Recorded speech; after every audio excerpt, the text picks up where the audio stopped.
bringing out our first mini mod heat of the night. We're going to start on the inside row, the 31 of Marshall Harreggers. On the outside, you got the 21 of Rick Ballison. Second row on the inside, you got the, well, it looks like the 16 of Evan Bonner.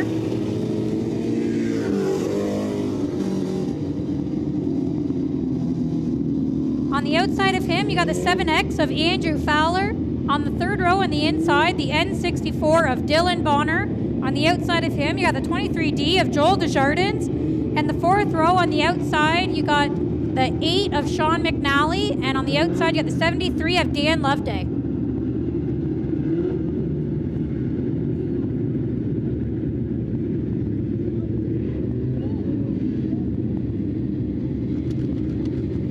So we'll give these guys one more time around before we cut them loose as the sun starts to shine here. We'll see if that makes any issues for some of these drivers as they head down into 3 and 4. Sun shining down right in their eyes, but all in all, not a bad day for racing. Track conditions looking pretty good considering the amount of rain that we had out here over the last couple days. I know Mother Nature definitely rained down on things. It was actually in Delaware last night. Could not believe the amount of water laying around there. We're fortunate here, not quite the same, but as you can tell from the infield, definitely some moisture. So we'll see how the track holds up, all things considered. Looking for a good night of racing here. I know we're not Buxton anymore, but I've always called it the Buxton bubble because it seems like everywhere around us would get more rain than we did here. There has been times raining in Chatham, not here, or raining in Berlin and not here. So we'll take what we can get. It looks like we're going to give them yet again one more time around here before we cut our first heat race loose tonight. We do have all 5 classes in action along with the mod lights. I noticed on our modified sheet just a few drivers, I believe only 4 made the call tonight. Not a bad deal. Some of these guys saving their machines coming up for the shootout weekend. But we'll see how that goes later on.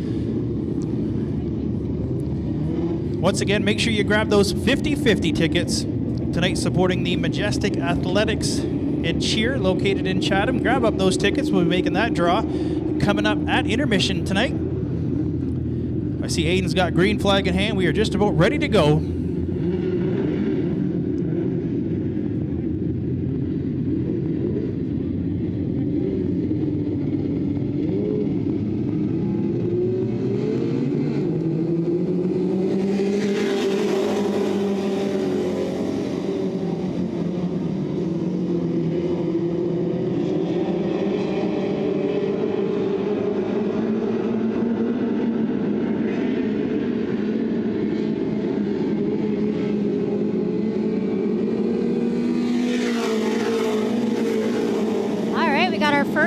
And it looks like your leader currently is the 31 of Harreggers, followed by the 16 of Evan Bonner and the 7X of Fowler.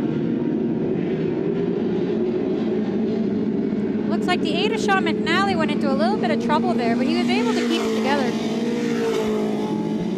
Well, in front of him, Andrew Fowler, the 7X, a right rear flat down on that car, so that's going to put him to the infield. Not going to be able to continue on. That's going to cut his heat race short.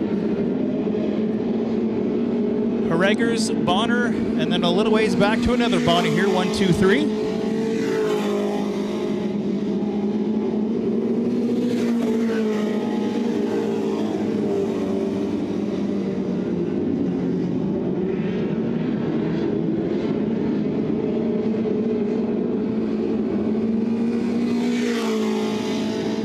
So it looks like our top 3 drivers are pretty spread out here.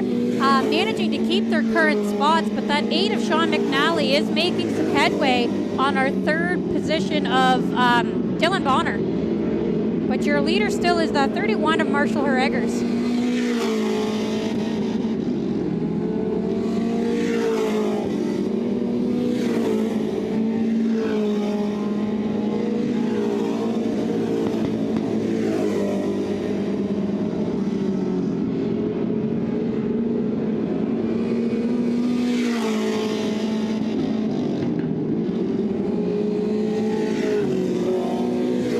We're getting 2 laps down to go here. Your looks like the 16 of Evan Bonner. Something's going on with that car as he takes it slow coming out of turn 2, which puts His brother, Dylan Bonner, of the N64 in second place, and the 8th of Sean McNally in third as we come around to the white flag.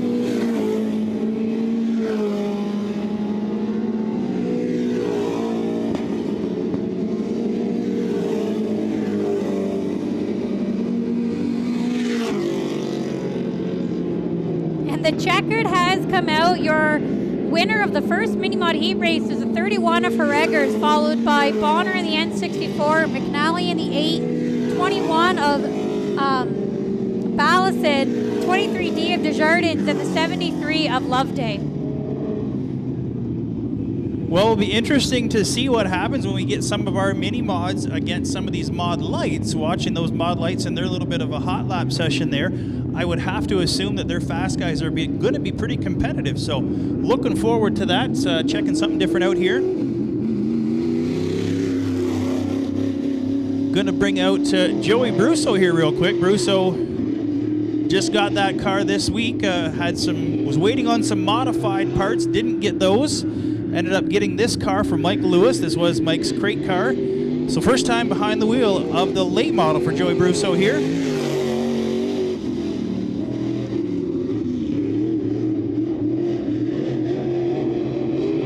Will be interesting to see how he does. His nickname is the Merlin Madman, and he's kind of got that checkers or wreckers philosophy. We'll see how he does here behind the wheel of this late model tonight.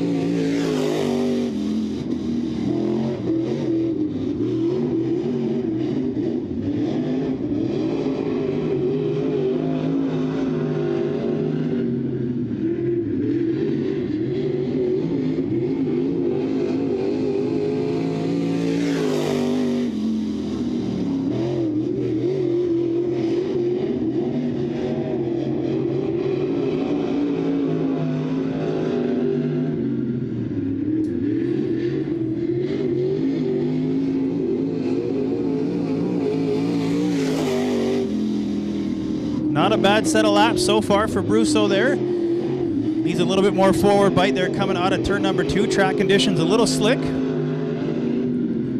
Putting a little bit of dust on that new Waste Connections banner. Want to welcome those guys to the track. Want to thank them for supporting the racetrack here, Waste Connections Canada. Big shout out to them for jumping on board and helping with our garbage collection here at the Speedway.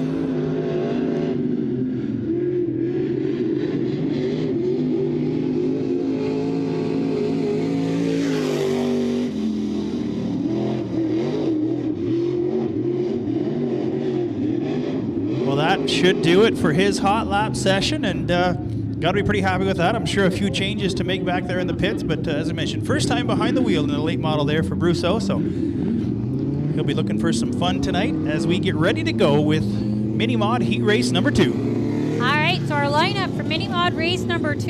The first row on the inside, you got the 24 of Scott Poomans. On the outside of him, you got the E46 of Dustin Burke.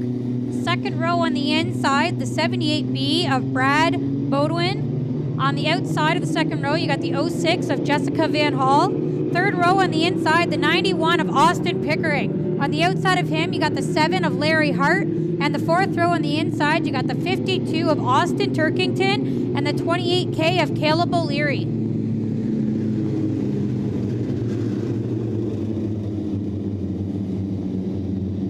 So both our mini mods and our mini stocks have their championship nights coming up next week here at the racetrack. Last week we crowned our championship race winners for the modifieds, the late models, and Thunder stocks. That was the 3 drivers that came out earlier tonight during the anthems. So these drivers right now still collecting points towards their overall titles here right now. Wes Bertozzi in the 46 car is your current points leader here in the mini mod division, looking to keep things going as we give these guys one more time around before we cut them loose here for Mini Mod Heat Race number 2.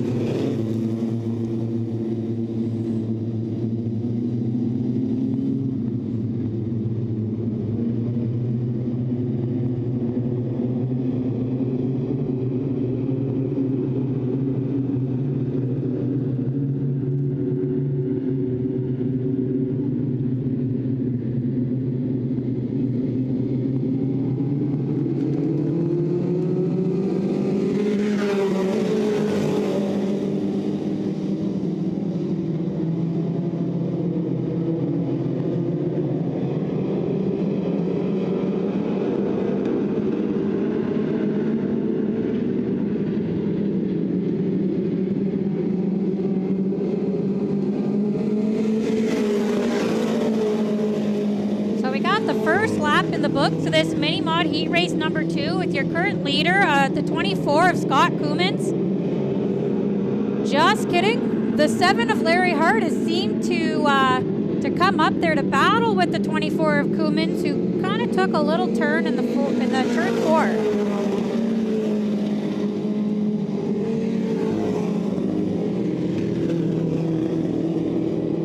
So you got the 91 of Pickering coming. Well, contact between the 52 and the 24 over there in turn number 2. The 24 car had came around, Scott bringing that one around, and nowhere for the 52 car to go, got into the front end of it. 52 seems to be rolling away pretty good, no issues there. We'll have to see if Koemans in the 24 can get that thing fired back up as he's come to a stop down in turn number 2. The 24 of Koemans has been pushed off the track and looks like he won't be finishing this heat race for tonight, but the rest of the field is going to be going nose to tail as they come to turn 3 and 4 to take the green.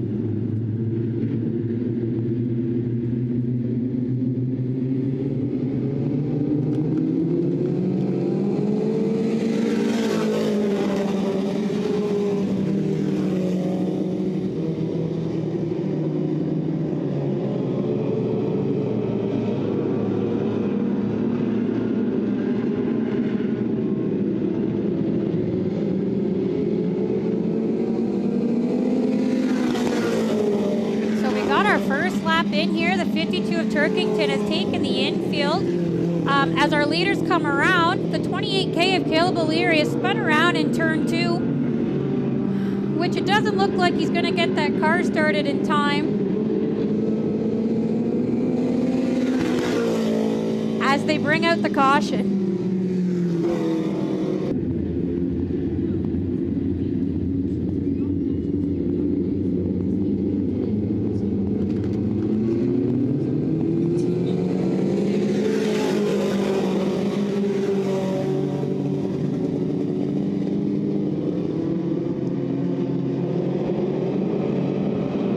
Back to green we go as they head down the backstretch. Pickering looking to make the moves on Koemans in the 7. Larry Hart in the 7. Koemans in the 24. He's not out there. You got the E46 of Berg battling for that 3rd place with the 28K of Caleb O'Leary. He has seemed to make a comeback after that last caution and being in the back of the pack.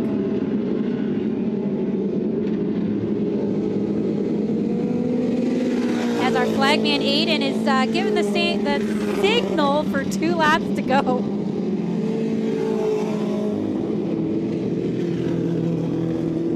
Looks like once again that 28K of O'Leary has spun around in turn 2, but he was able to get the car going without bringing the caution this time as we drop the white flag. With your leader of the 7 of Hart as well, but Austin Pickering seems to be getting quite up there.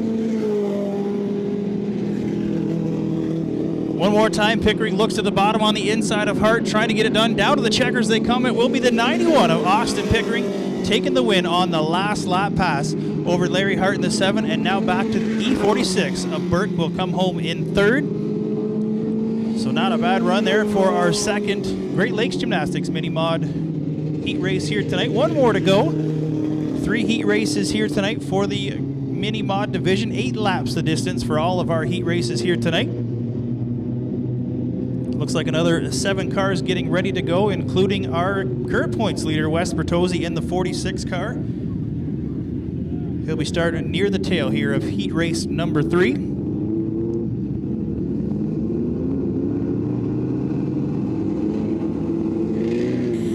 We got mini mod race, heat race number 3. You got your first row on the inside. You got the 87 of Kyle Gill. On the outside of him sits the 14 of J.D. Hack. The 2nd row on the inside, you got the 29J of Dave Johnson. And on the outside, you got the 56 of Gerald Underwood. Your 3rd row on the inside, you got the 62 of Harley Hornick. On the outside, as mentioned, your current points leader, the 46 of Wes Bertozzi. And then you got the 18P of Mark. We're just going to call him Mark. Or as I call him, Mark Magnum, because he owns Magnum signs. Definitely one of those last names that we've probably mispronounced most of the season, but I do believe we should just go with Magna Mark from now on. That's a whole lot easier for both of us. So Magna Mark in the 18 car, the 18P. Rounding out the field here for heat race number 3 in our Great Lakes Gymnastics Mini Mods. Kyle Gill, JD Hack ready to go on the front row here, bringing them down the back stretch through 3 and 4, getting ready to cut them loose. Green flag in hand, and back to racing action we go.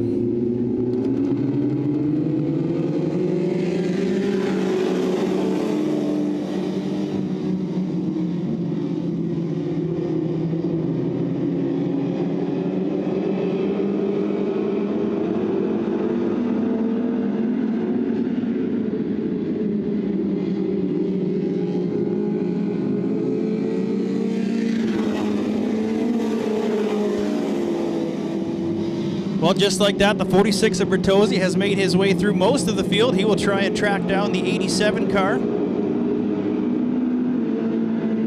who is your leader so far. Also got that 62 of Hornick has made her way up, currently sitting in that 3rd place spot, followed by the 29J of Johnson.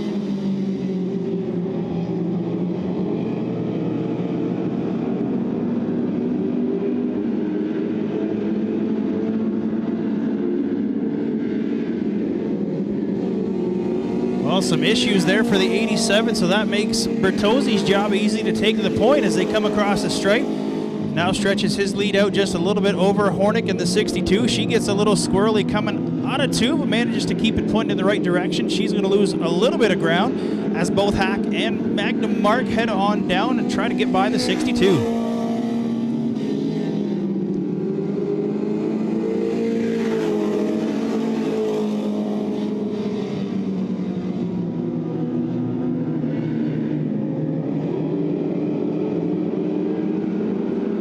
So it does appear that Hornick has secured that 2nd place spot currently, while Magna Mark takes the turn into turn 4, putting him into the rough part of the bottom of the track, which is going to bring out the caution. So caution will come out. That's going to bunch this field up a little bit behind leader Bertozzi. Great run so far from Harley Hornick in the 62, still running strong in that 2nd position. Looks like Magna will be able to back that thing out of the mud, get it pointed back in the right direction there in the 18P.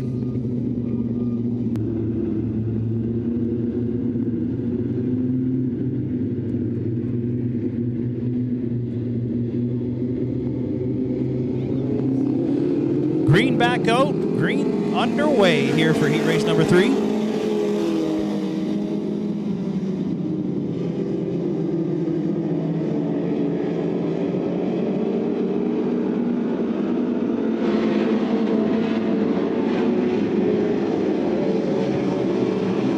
Good jump for Bertozzi as he leads him around. Hornick still running in 2nd. JD Hack looking to track her down in that 3rd position.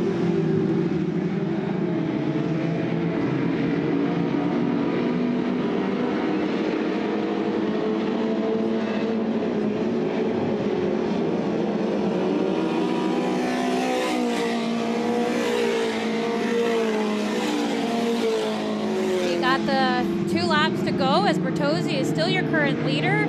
Hornick has gotten a little loose in turn 4 here, bringing her into the infield, but she's able to get it back on the track, but she has gone back down to the 4th place spot. We'll see if she can get enough speed to get back up to the top 3 as we have 1 lap to go.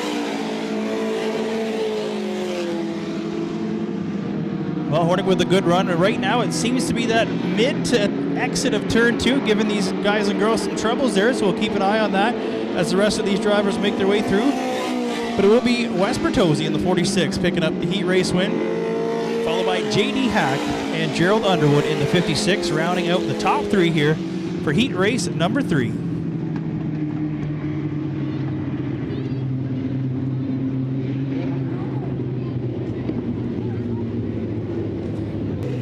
Our lineup for the mini stocks here, we have in the first row on the inside, the 50 of Ken Frazier, On the outside of him, the 37 of Robert Hoskins.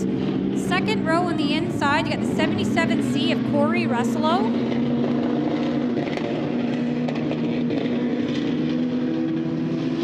Then you got the 92 of Ryan Houston. On the third row on the inside, the J2 of James Kelly. And the 747 of Travis. Cannot pronounce his last name, but Travis is filling in for Ryan Bullio. And then you got the 26 of Matthew Newell. Well, before these folks make their way out to the front stretch, we want to give a big happy birthday to Wes Werner. Wes celebrating his 24th birthday here tonight. Wes, I'm glad you're with us. I hope you have some fun. I see him high-fiving over here just beside the tower. Hope you guys enjoy your night tonight. Got a message here, says that they're celebrating tonight and no better place to be. I want to thank you guys for coming out and enjoy yourself here at Southern Ontario Motor Speedway. So we did take the green, but it looks like we had a little trouble in turn 1, so we are going to bring out the caution. It is going to be a complete restart.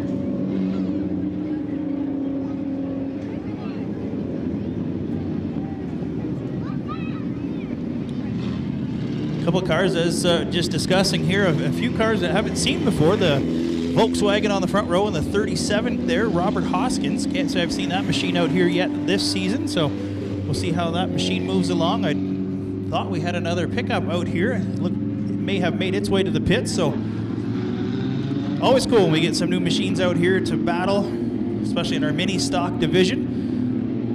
Somewhat of a beginner class, if you will, an inexpensive way to get racing here, and drivers still having some fun right now. It's been, or this season, I should say, Matt Newell in the 26 has been very fast. We'll look for that 26 car to make his way through the field.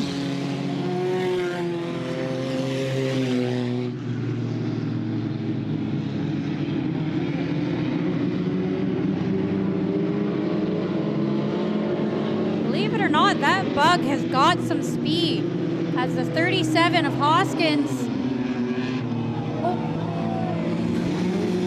Melee coming out of turn number 4 as the 50 car actually got into the side of the 37. That started everything here. Unfortunately, everybody rolling along. Haven't brought out the caution yet, so we're going to stay green. As we continue on, the 37 of Hoskins gets that pointed back in the right direction, see if he can catch up to the field. I'm mistaken, caution will come out.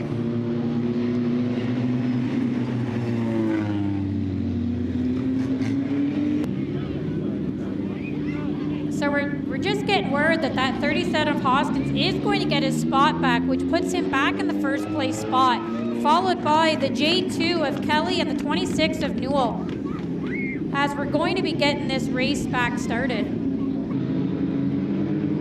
So Houston and Fraser are going to catch up to the tail end of the field here as we get ready to come back to green. Hoskins, Kelly, and Newell, 1, 2, 3, ready to get back to it here in our mini stock division.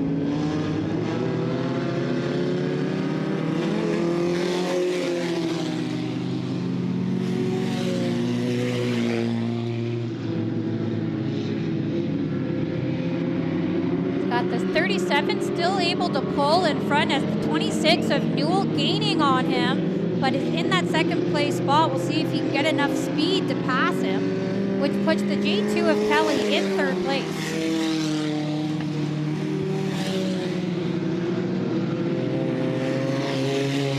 The 26 of Newell is going to try and take the inside on the back stretch as they battle going into turn 4.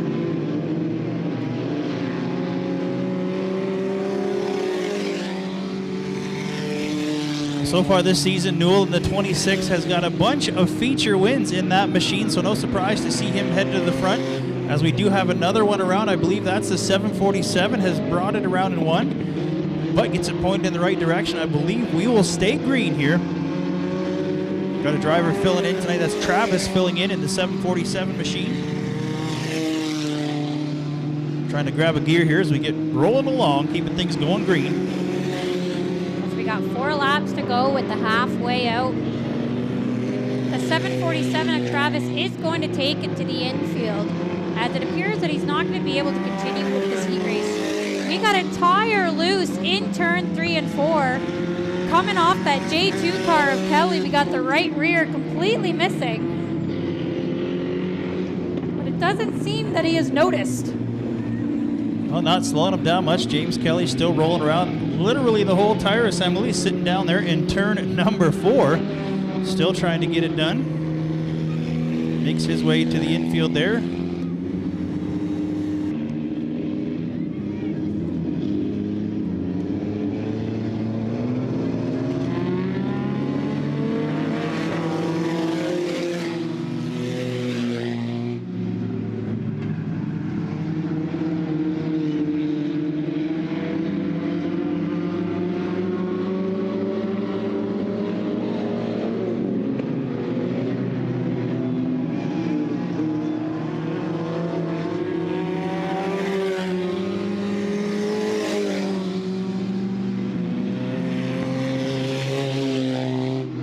You got Frazier in the 50 and the 37 of Hoskins battling for that second place spot. A little rubbernecking racing we got going on there as the checkered comes out. The 26 of Newell is going to be your winner, followed by the 37 of Hoskins and the 50 of Frazier.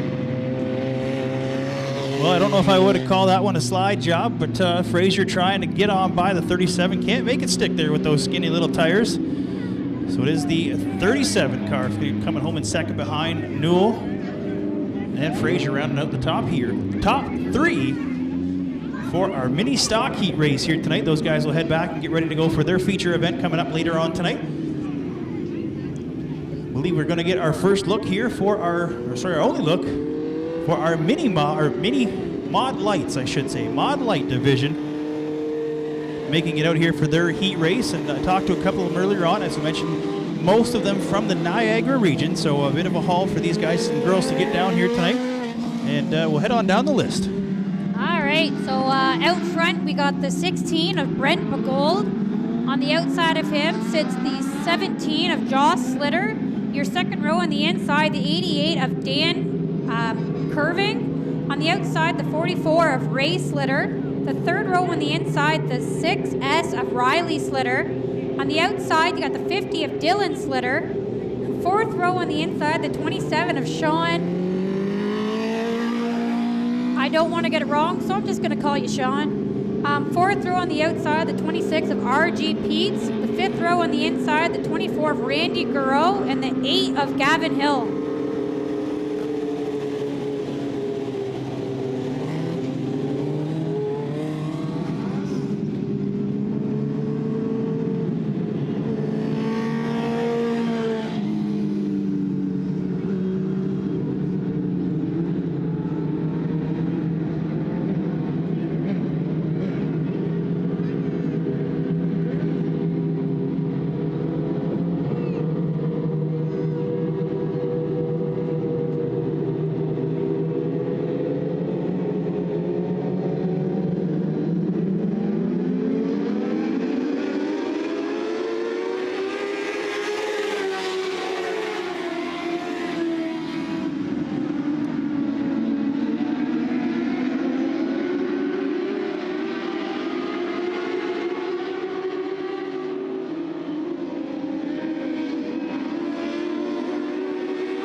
So we got the first lap in the books as we have the 16 of Begold still in the lead, followed by the 17 of Josh Slitter.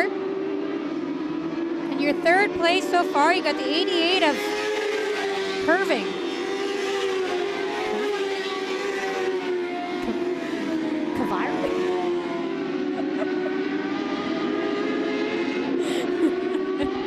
Good battle heating up there for that third position as we've got 3 cars that head down into 3 and 4. The 27 machine makes his way into that third position. That is the Sean Iftity machine.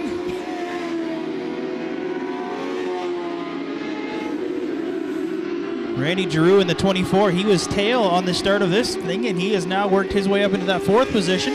We've got a good battle shaping up for the front as well. The 16 machine was actually parked in the winner's circle tonight. He is the champion, or points champion so far. That's Brett Beagold in the 16 machine. So we got the 8 of Gavin Hill turned around in the middle of turn 1 and 2, which is going to bring our first caution out of our Mod Light heat race. So getting a little information beforehand, these are 1,000 cc motors, street bike motors, I guess GSXR motors, things of that nature, that are the power of these machines. And a couple of them are actually looking to manufacture the chassis and the cars and things like that here in Canada. Right now, there's not an actual manufacturer, but the 88 driver, Dan, we'll be talking to him at intermission. He is looking to get things going and build this division here, if the Mod Lights on the Canadian side. So very interesting to see how that comes about. We'll chit-chat with him at intermission about these Mod Lights and potentially getting behind the wheel of one. So far, so good. I'm definitely enjoying these cars. Are a lot faster than we thought they might be here at the racetrack. That 8 looks like it just needed a little bit of a push start, and it's going to take the tail end of the field. That 8 of Gavin Hill. As the white flag comes out, we're going to take one more lap around before we go back to green.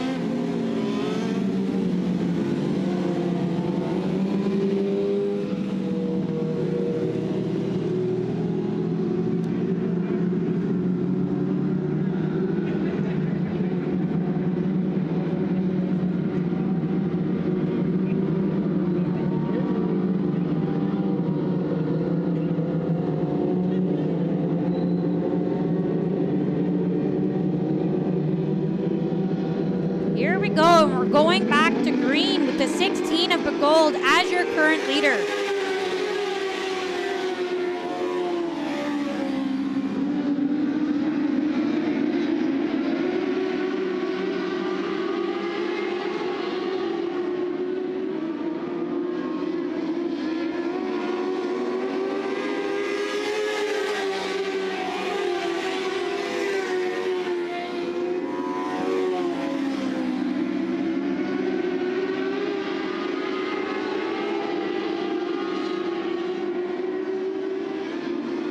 So we got 2 laps to go, with the 16 is still your current leader, followed by the 17 of Joss Slitter. They have been battling for the first and second place spot the entire heat race.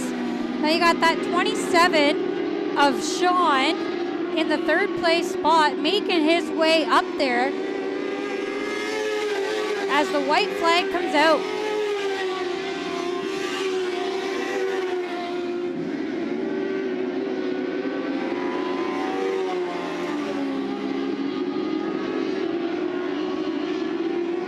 Our checkered flag is going to come out with the 16 of Begold as your heat race winner, followed by the 17 of Joss Slitter and the 27 of Sean, which is going to round out your top 3. And following would be the 26 of RJ Peets.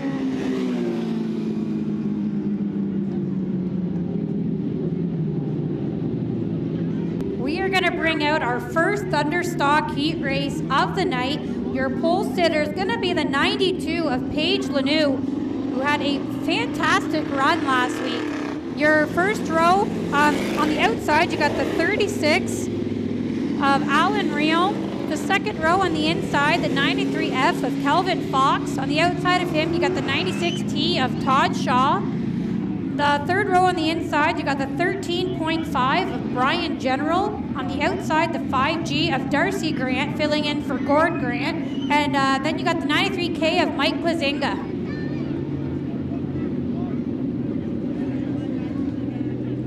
So as we mentioned, Thunderstock with their championship race in the books already. Todd Shaw was your points leader there, but we still got some great racing action here in our Thunderstock division as Lanou and Riom bring them down to the green for heat race number 1.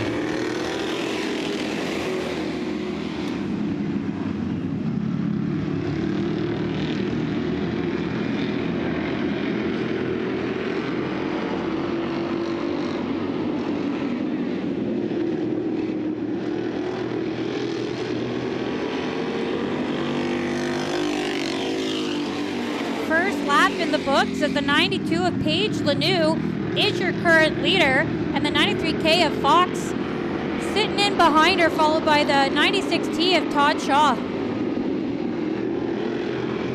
Last week, the 93 of Calvin Fox came home in the third place position in our championship race. Had a great run. A couple youngsters finished up behind Steve Shaw there. Andrew Mayo will be coming out in our next heat race. But continuing on here, Darcy Grant a little high up there in 1 and 2. Still a little slick down in that corner. As Lanoux continues to lead as she comes back across the stripe.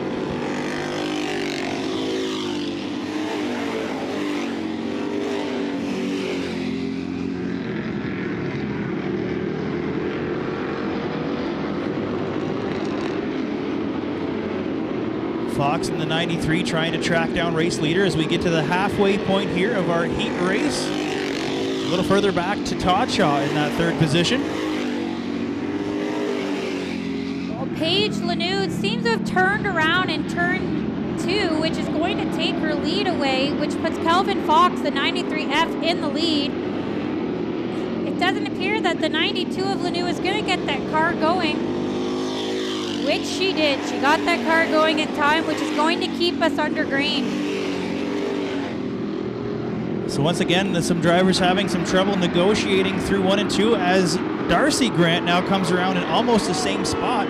Nowhere for the 13.5 to go, but right into the tail end of that machine. And that will bring out a caution here in our first Thunderstock heat race.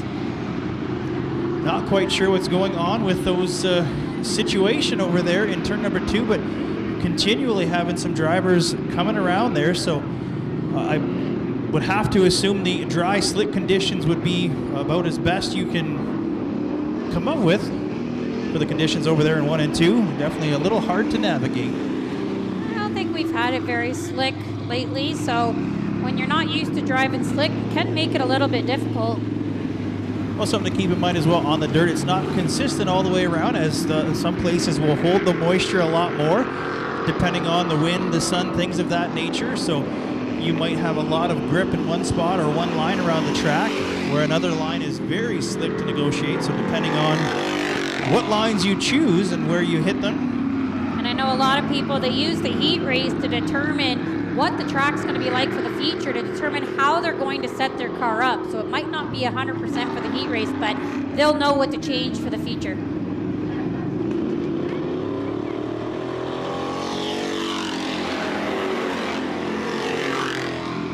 As we get right back into green here, Calvin Fox now at the point here of the heat race. Todd Shaw looking to gain some ground on him as he has Klazinga all the way back on his bumper there. Those guys now going to battle for the second position behind Fox.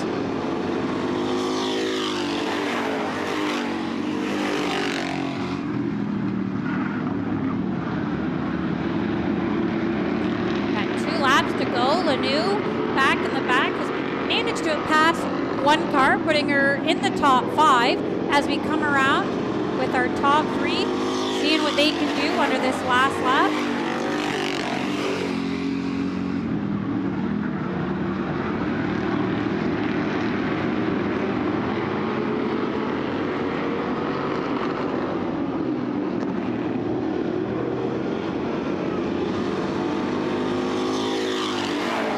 Calvin Fox will pick up the heat race win here in the 93F. He has consistently got better all season long. The youngster just turned 15 years old behind the wheel of that 93 machine, so glad to see him continuing to improve and having some fun out here at the racetrack as well. Todd Shaw, your Thunderstock champion, comes home second, with Klazinga hot on his heels coming home in third. All right, we're going to bring out our Thunderstock heat race number 2. Your pole sitter, which I have not seen this car out here recently. It's the 39 of Kevin Demore. On the outside of him, you got the 43 of Gerald Martin. Second row on the inside, you got the 16, driven by Scott Burke. Filling in for Scott Souk would be Scott Burke. On the outside of him, you got the G72 of Marcel Godot. Third row on the inside, the 42 of Matt Wilson. On the outside, the 444 of Brian Brady. And I do have on my list the 96 of Steve Shaw, but it does not look like he appears to be out. So here we come to green.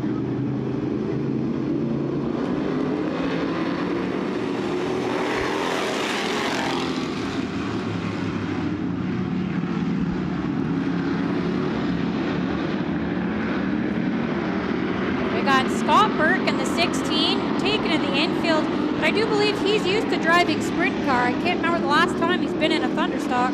Was just going to say probably years ago, the last time Ricky would have been behind the wheel of a Thunderstock, or a sports stock, I believe they were classed back when he was behind the wheel of that on a regular basis. But got his work cut out for him if he wants to catch up to the front with Gerald Martin and Demore as they battle. Marcel Godet now making his way to the front as well in the 72G. Wilson also comes around into 42. So things getting hairy, but could have been a lot worse. As we continue on here, looks like Wilson trying to get pointed in the right direction. As the caution comes out, we have our leader come around in turn 4 and gotta slow down. I got that 42 of Wilson blocking traffic down here on the down stretch. We're gonna have the push truck come to get him turned around.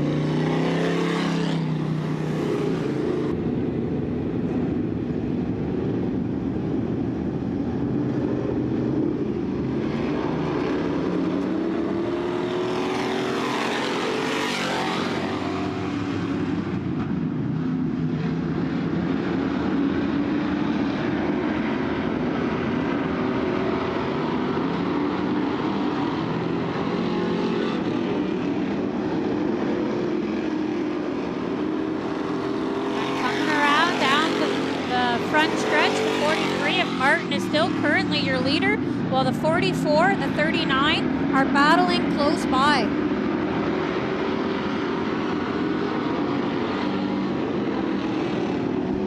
Demore looks to the outside of Brady for that second position as we head to the halfway point here with Thunderstock Heat Race. Side by side down through 1 and 2 they go. Demore trying to get that spot away as they come off at 2. Down the backstretch, chasing down race leader Martin.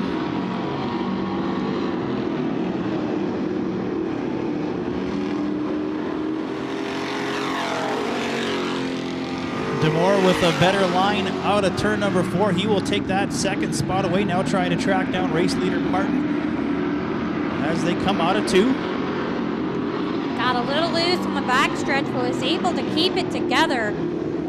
Going a little bit too hard in turn 4 there, which gives the 44 of Brady a little bit of room to come in. Attempted to take him on the inside, going a little hard, and he turns it around in turn 1 and 2, but he's able to get it back going as we continue under the green, bringing out the white flag.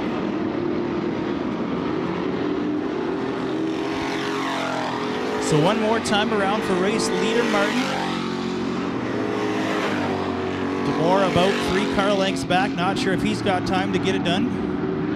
The second position, Scott Burke. Solid run coming home in the top 3 position as we come out of turn number 4. That will do it for the West Side Performance Thunderstock Heat Race number 2. Gerald Martin picking up the win. All right, so we're going to bring out we only have 1 late model heat race tonight. The Andre Lanoux Amphar Leasing, I believe in Tilbury, late models. We have our pole sitter, the 1A. I believe it's still Jake Hooker driving that car. On the outside of him, you got the 43 of Cody Vandewinkle. Your second row on the inside, the RH21 of Greg Haskell. On the outside of him, you have the 38D of Doris Lajeunesse.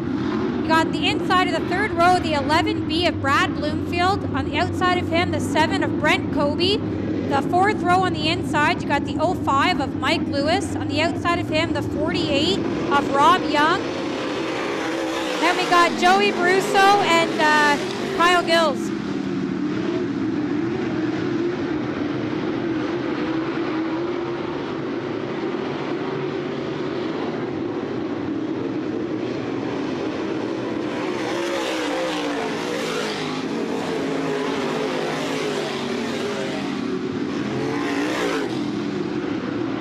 Jake Hooker in that 1A driving for Brad Authier is battling it up there up front with the RH21, your points leader of Greg Haskell. The 87 of Kyle Gill has turned around in 1 and 2, but he was able to keep it going.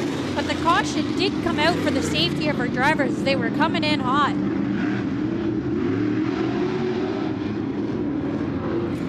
We're going to keep an eye on that 38D of Doris Lajeunesse, as I know for the past, most of the season, he's been having some issues with overheating. So we're going to keep an eye and see if he's going to be able to finish the race tonight.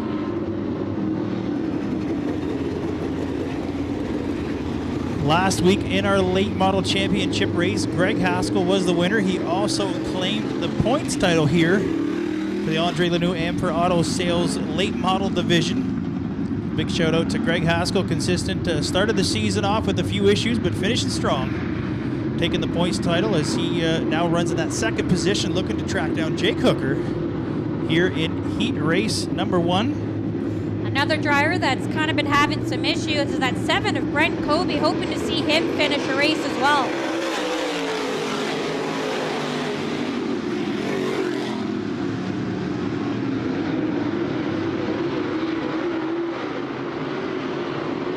And the 7 of Brent Kobe going into a little bit out of turn 2, but he's going to keep her going as we come around with the 1A of Hooker, still your current leader, followed by the RH21. And we got 3 wide going into turn 2. The 11B of Bloomfield is battling it with the 05 of Mike Lewis for that 3rd spot.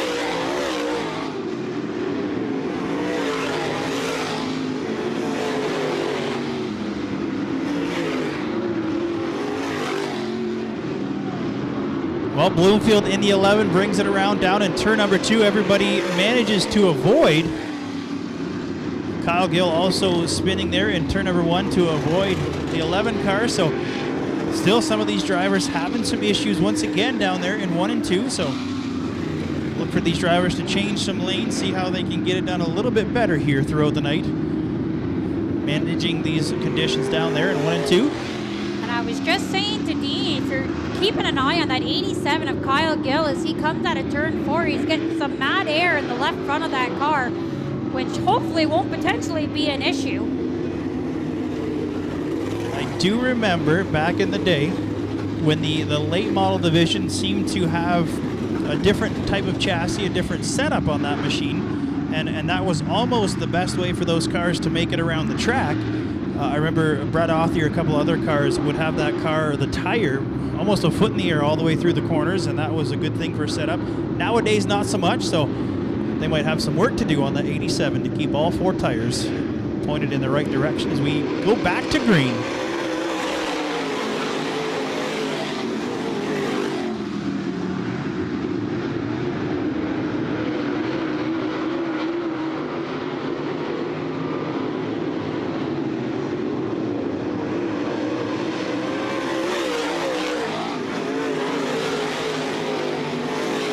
There hasn't really been much change in our top 2 with Hooker and Haskell battling up there, followed by Lewis. And then we got the 43 of Vandewinkle and the 48 of Rob Young battling for that 4th place spot. Vandewinkle is another driver in that 43 machine who seems to have picked up his game just a little bit as the season went on. Getting things figured out a little bit more behind the wheel of that late model. Having a good strong run here, currently in 4th. As we're getting the 2 laps to go, given to us by our flagman Aiden as we come around, as Hooker is still your leader, taking that white flag with 1 lap to go. We seem to be spreading out quite a bit here. I don't know how much more driver changes we're going to be having on this last lap.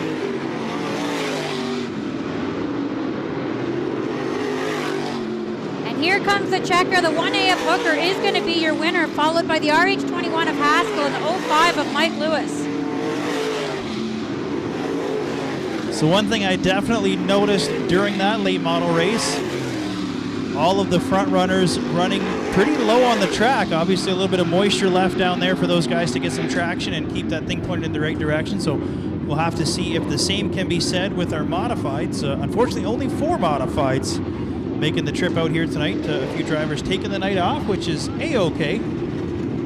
So we're going to get this race going. On your pole, you got the 28K of Tate O'Leary. On the outside, the 6M of Justin Mills. Then we got the 14 of Toniolo and the 09D of Joel Digg.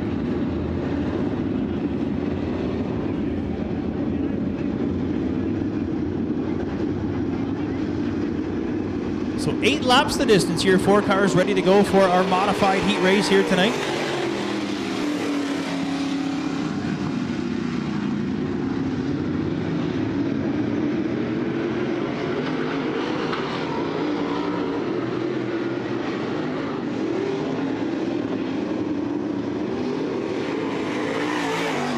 Well, there we go, folks. We got the first lap in the books with the 6M of Justin Mills as your current leader. He's got quite a lead on our second place, which, well, I don't know who it is. The 14 of Toniolo got into it a little bit and has slowed down. Got the 28K of Tate O'Leary taking the infield, which brings us down to 3 cars in this modified heat race.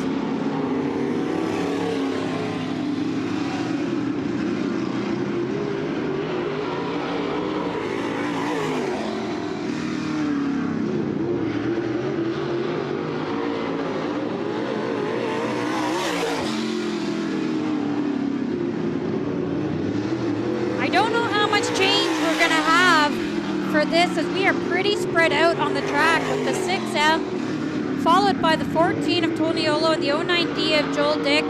They are too far apart to really do any passing as we bring out the halfway point with 4 laps to go. Well, last week it was our championship race as well for the modifieds. Drew Smith came home the winner of that race as well as the winner of the points race. They've had a pretty great season considering they had no intention of running a full season in that 86 machine. We're just going to come out and have some fun, but Elvira, I believe it is, had different ideas for the Smith Racing gang as they decided to put in the full season, and it definitely was worthwhile for them in that 86 machine. As down to 1 lap to go here for Justin Mills. I'd almost call this kind of ring around the rosy here. Not much going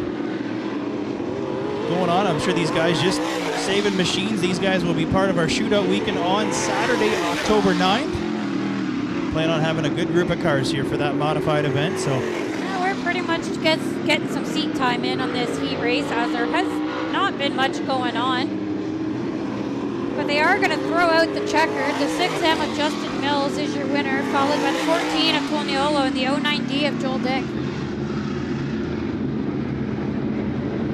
So pretty quiet so far on the modified front tonight, and we've got one more little challenge race to go here. Going to have a little fun between our mini mods as well as the mod light division.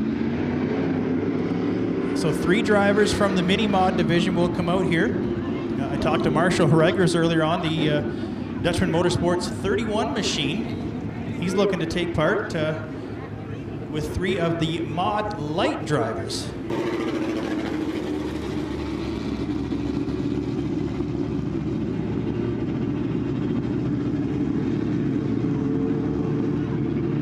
We got that 88 of Dan beside the 44 of Ray Slitter and the 24 of Randy Giroux for our mod lights, our 31 of Marshall Herregers, our 46 of Wes Bertozzi, and the 62 of Harley Hornick. As we're going to be coming into turn 3 and 4, and our flagman Aiden is going to drop the green. Let's see who's going to come out on top, our mod lights or our mini mods.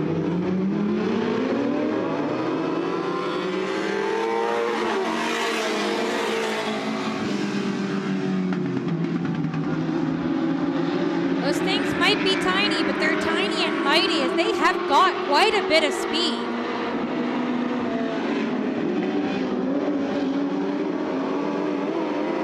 As we have completed our first lap, our mod lights are still keeping it out in front of the mini mods. The mini mod has yet to pass, but 31 of Herregers is gaining some ground on that 88 of Dan.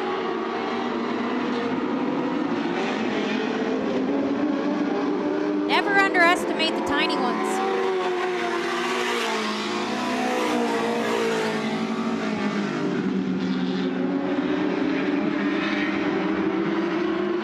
We got the 44 of Ray Slitter, your current leader, followed by the 24 of Giroux, and 31 of Herregers is battling for that 3rd place spot with Dan in the 88 machine.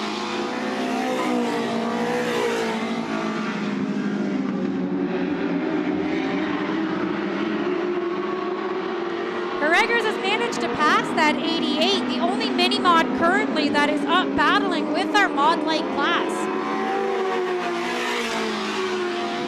Those mod lights are definitely giving the mini mods a run for their money.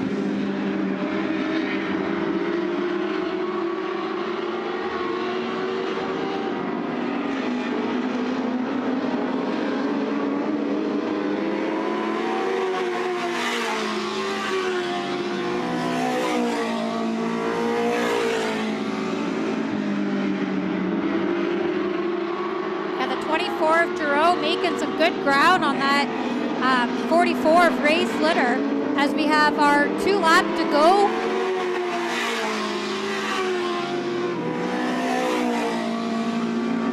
Even of the points leader, the 46 of Wes Bertozzi, has not yet managed to pass one of our mod lights. So by the consensus so far, the mod lights are a bit faster than the mini mod class.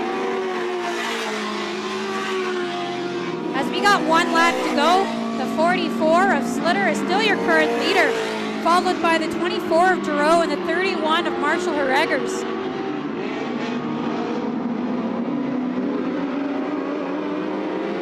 And the checkered flies and the 44 of Slitter managed to pass the 24 of Giroux, taking that lead spot, followed by the 31 of Eggers. So once again, it seems the consensus of the mod lights versus the mini mods is the mod lights are taking it for the win.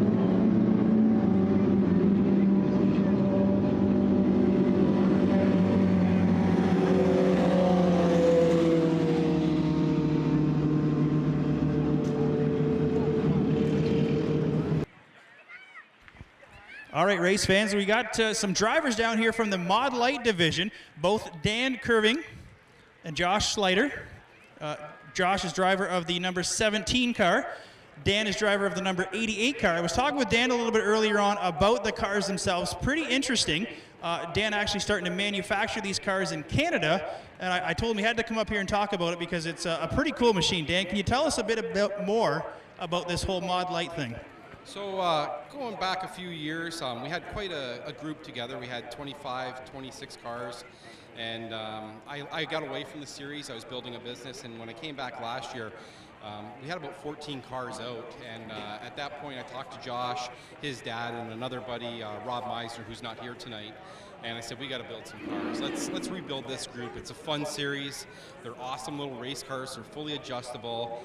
They're very affordable, and you can see by that show out there, we can really move with these things. I'm surprised. Like, we've watched Marshall run here for all season long. One of our top competitors, no doubt there. I haven't talked to him yet, but I don't imagine he was sandbagging at all. You guys were definitely just as fast, if not faster. Like you say, adjustable cars, 1,000cc motors. That could be a great show. Oh yeah, they've done this in the States a couple times where they've mixed up all the series, because a lot of people come and they see the car and they say, oh, it's so cute, it's small, but you know what, that's a full-blown race car there. You know, we at tracks are hitting sometimes the same speed as the Sportsman. So we're definitely carrying a lot of speed, you know, a 4-cylinder, essentially motorcycle engine versus a V8 engine. It's pretty obviously you get the weight to power ratio, things of that nature that come into effect. But as you mentioned, it's a full-blown race car, full safety containment seat, fully adjustable suspension, quick change rear end. It's as much a race car as anybody here at the racetrack, late models, modifieds included, and much more affordable. Yeah, exactly. You know, the cars we're building here in Canada, we're trying to work out the price point on it. We want to keep it at a good price point, so we can really start to develop the drivers coming out of go-karts and give them an option to get into a full-blown race car. That's quick, it's fun. It's before they make that big jump to you know, like a modified or whatever. So we're trying to really keep building the sport. It's always fun. It's funny you mentioned a cute car. I was watching in the tower. Our mini mods are sort of our small division compared to our bigger late models and modifieds, but they make the mod lights look small. So it's kind of weird size ratio to watch, but competitively very good. Now, this is Josh. Josh, how long you been racing these things? I've been racing these cars for 15 years. I've been all over the world. I've raced Australia. I've won in New York, Pennsylvania, Tennessee. We've been everywhere with these things. So not to put down Canadian racing, but anytime a Canadian can go and be competitive stateside, certainly says something about the nature of your program. Like I say, not to put anything against a Canadian driver. The Americans seem to have a whole different program as far as racing goes. Have you always raced the Mod Lights? I did do a couple years in 360 sprint cars. I raced for my uncle. I've raced at the old South Buxton in the Mod Light and in the sprint car. We toured with the SOS for a couple years. So that would have been a few years ago. I remember the SOS here at the old track and things like that. So obviously you guys from Niagara Falls, what would you call your home track? Merrittville is our home track that we race at. We do a couple shows at Humberstone, which is closer to us geography-wise. It's 10 minutes from my house, and Merrittville's 25, so it's real close. No, that's all right. You don't have to drive far out. We do appreciate you guys making the trip from the Niagara region, as you mentioned. Now, Riley, is your cousin, she's in the running for the 2022 calendar for the Ladies of Oval. We talked about that earlier on. Anybody else you want to say thanks to? I know a lot of the guys and the girls making the trip down, sponsors, anything like that. First off, I'd like to thank SOMS. This track is awesome. To start it off, we had spoke to somebody early in the season, and about 2 weeks ago, I was down in Windsor for some work. I stopped by. The hospitality that Henry and Ron showed me, they took me around the track. I thought it was going to be a 5-minute visit. I think I was here 2-3 hours. I'm honestly, I can't believe how awesome this facility is. And for our cars, we can really wheel good around here. This is awesome. Well, it was fun to watch. We hope to get you guys back again, and you guys going to come out and have a feature event for us? Yeah, we got a 15 lap coming up. Normally our series, we've got 18 cars, but we had a couple cars that could make it. Some of the young guys are gone back to school. Some had some work commitments. So we brought 10 cars out, but for 2022, we're going to bring the full field. And we'll even invite the Quebec guys, and hopefully the border's open, we'll get some New York State guys. Well, we do appreciate you coming down here. Looking forward to that feature tonight with the Mod Light division.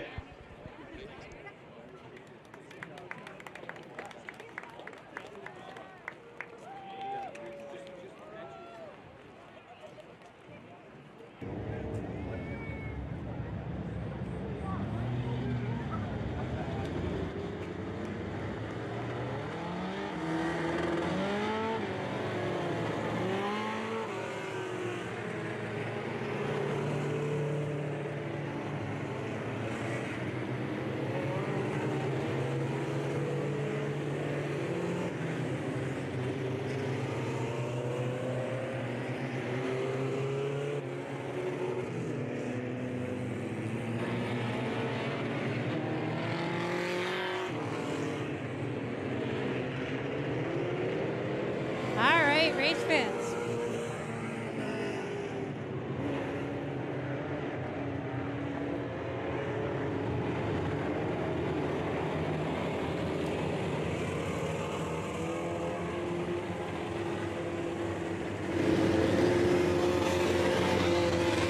Testing.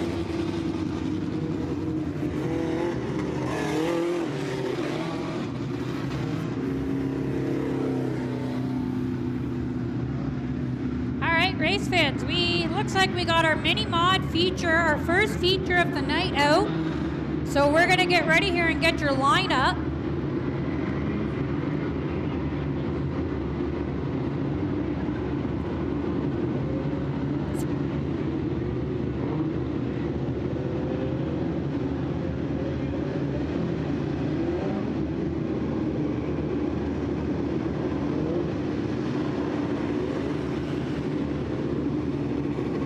So on our inside pole, we got the 7 of Larry Hart. On the outside, got the 62 of Harley Hornick. The second row on the inside, the 8M of Sean McNally, side by side with the 78B of Brad Bodwin. On the third row on the inside, the 87 of Kyle Gill. On the outside, the 24 of Scott Coomans. Fourth row on the inside, the 52 of Austin Turkington. On the outside, the 14 of JD Hack. Fifth row on the inside, the 56 of Gerald Underwood. On the outside, the E46 of Dustin Burke. Sixth row on the inside, the 06 of Jessica Van Hall. On the outside, the 23D of Joel Desjardins. Seventh row on the inside, the 29J of Dave Johnston. The outside, the 18P of Magnum Mark. Eighth row on the inside, the 7X of Andrew Fowler. On the outside, the 21 of Rick Ballison. Ninth row on the inside, the 16th of Evan Bonner. And the 28K of Caleb O'Leary. The 10th row on the inside, the 91 of Austin Pickering, and the N64 of Dylan Bonner, 31 of Marshall Herregers, 46 of Wes Bertozzi, and the 73 of Dan Loveday. We got our first lap into the books, and the 7 of Hart is your current leader, followed by the 8 of McNally and the 62 of Hornick. There's a lot of mini-mods, so that is a mouthful. And just a reminder, this is going to be a 30-lapper mini-mod feature to get some extra lap-ins after a few rainouts.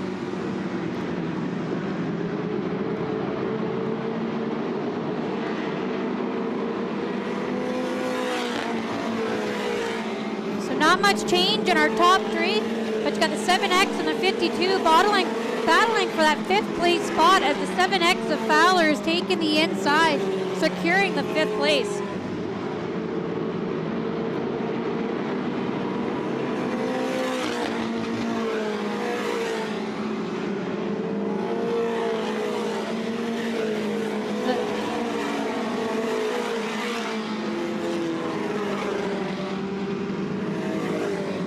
X of Fowler making some more ground, fighting for the 4th place spot against the 14 of Hack.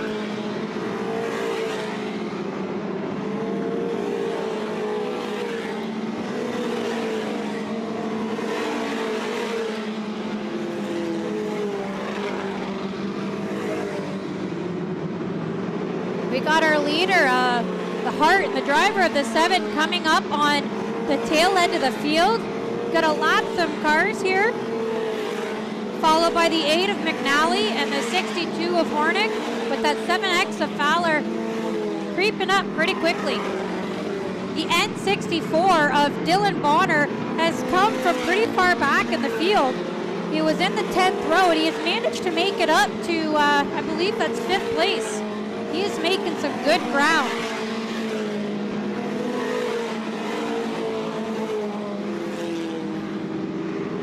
Once I'm speaking about how quickly the N64 has come up into the field, he has turned around in the bottom of turn 2, which is going to put him back to the tail of the field. We'll see if he's going to be able to make the ground and make it back up to the top 5.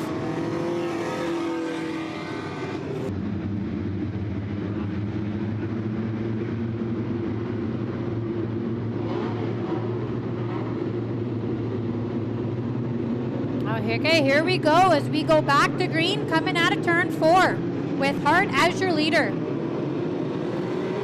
We just hit the green, the 28K of Caleb O'Leary.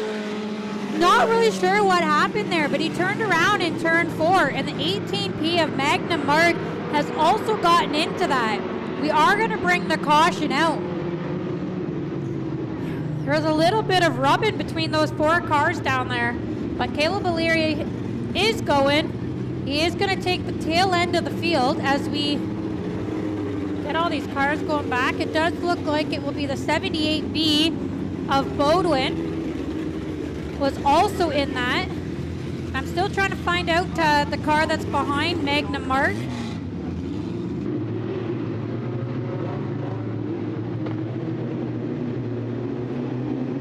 Green flag in hand, we are ready to fire it up here, but continuing on in our mini mod feature event tonight.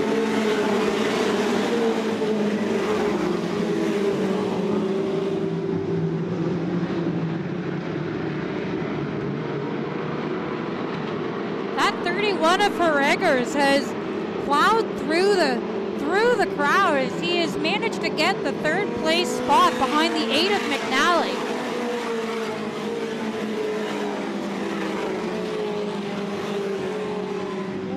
Got the 62 of Hornick spinning her around in turn 2. Is she going to get that car going in time to keep us under green?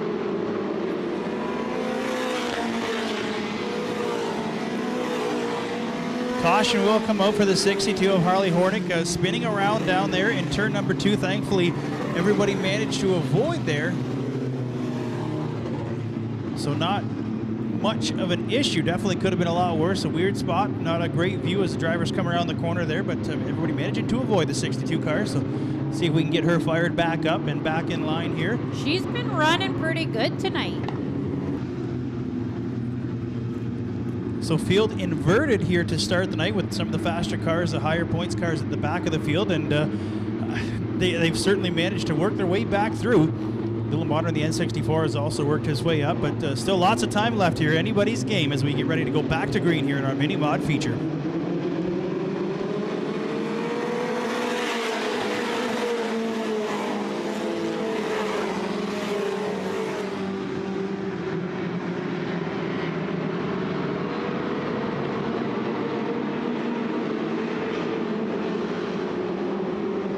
It looks like Hornick got into the 06 just a little bit, or they got in together, and Hornick has taken the infield. Not sure if she is done or if she's going to try and get out of this slick mud to get back on the track.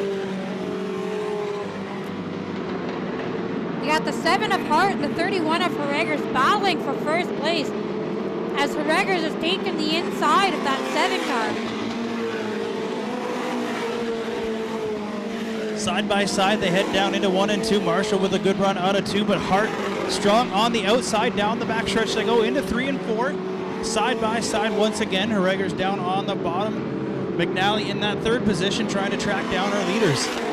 The 21 of Ballison and the N64 of Dylan Bonner got into it a little bit on the backstretch going into turn 3. The N64 has made it in the infield, and Ballison is turned around on the backstretch. Also, the 62 of Hornick, she did come back on the track around turn 4, but she made her way back into the infield. So green flag back in hand. Eden are ready to let these guys go one more time. Larry Hart will bring them down the backstretch as we get ready to go back to green in our mini mod feature event.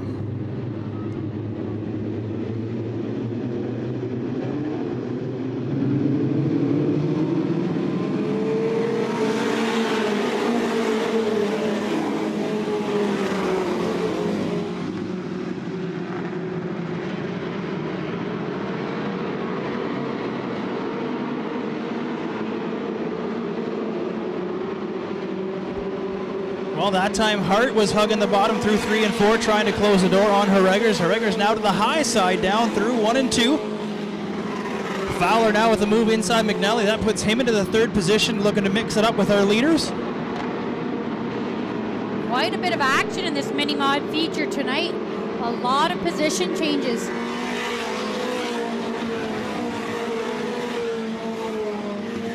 Still lots of laps left to go here in our mini mod feature as Fowler looks to the tail, the backside of the 7 machine as they head down into 3 and 4, getting the halfway point this time. So 15 in, 15 to go to continue on. As we start to string things out just a little bit here. Single file, not much going on as everybody tiptoeing through the corners, trying to get things moving a little bit. Magna Mark back there battling with the 23 of Desjardins, trying to advance his position just a little bit. As our leaders slowly work their way up to the tail end of the field, Jessica Van Hull in the 06, looking to be the first car to go a lap down to Marshall Herregers. No surprise seeing that 31 machine out front as he has had a fantastic run this year. It'll be very interesting to see him move up to the late model class next year, as it seems to be that he's mastered the mini mods. I did see a post on Facebook. If you're looking to get into the mini mods, I believe that 31 machine might be for sale. Get up, Marshall, get yourself a proven winner here.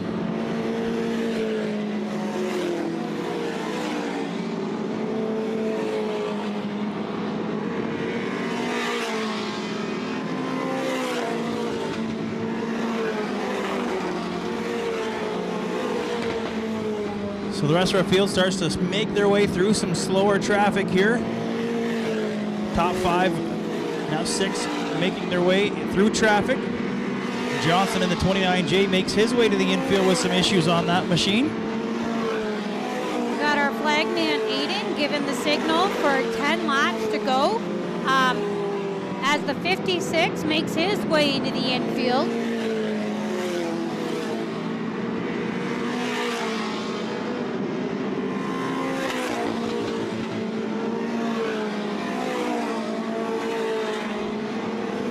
Looks like we've got a battle shaping up here for the second position, as Fowler did manage to gain some ground there on the 7 of Heart, has fallen back just a little bit.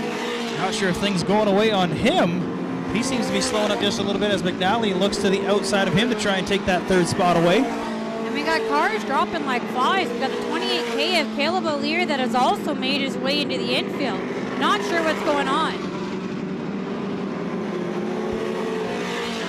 Well, a 30-lap feature is definitely not something these drivers are used to. Usually at 20 laps, it doesn't sound like much, but an extra 10 laps can be a lot of wear and tear on the body and the car. But so far, so good for race leader Marshall Haregers as he continues to work his way through traffic. And the 8 of McNally taking that high side, passing the 7X of Fowler to take, I believe it's the third place spot.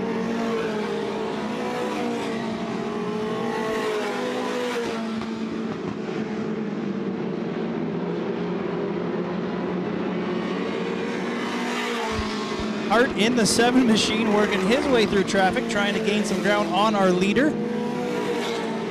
As we're down inside 5 laps to go.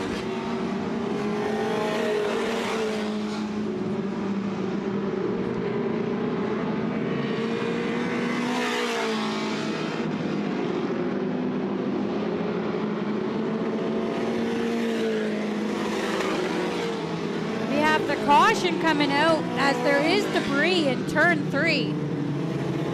Gotta make sure you clean up that debris, as it could be dangerous for drivers if they were to run it over and parts start flinging. It could be quite dangerous.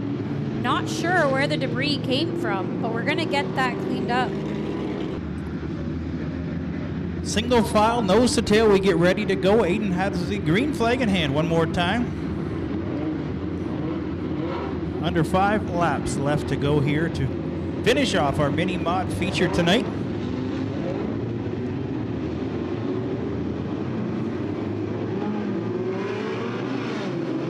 The green flag drops as the 8 of McNally decides to take the inside of the 7 of Hart, passing and taking the second place position, but Hart is not giving up. The 16 of Evan Bonner has quite a bit of smoke coming out the rear end of that car.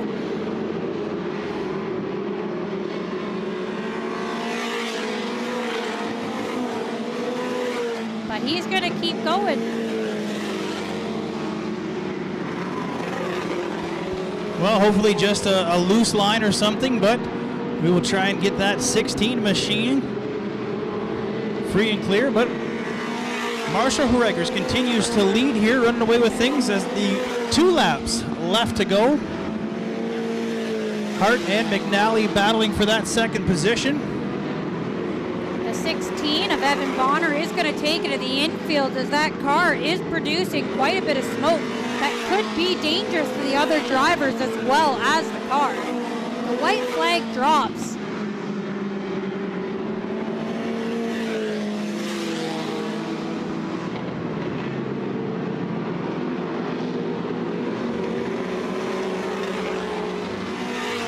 Checkers are out, and it will be Marshall Haregers picking up the feature win.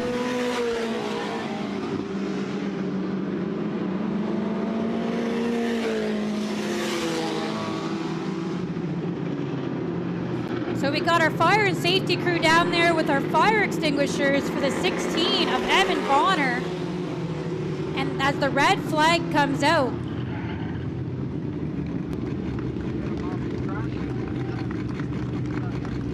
so Evan out, our feature with an exciting finish there, as it is Marshall Haregers picking up the win in that 31 machine.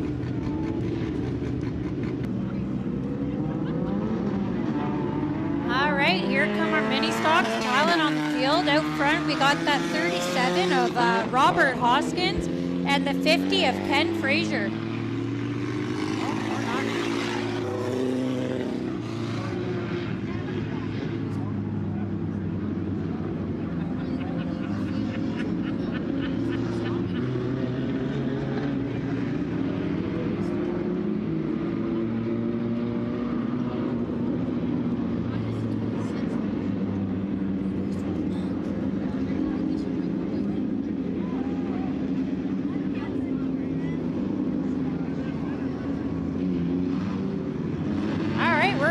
gonna throw the green flag.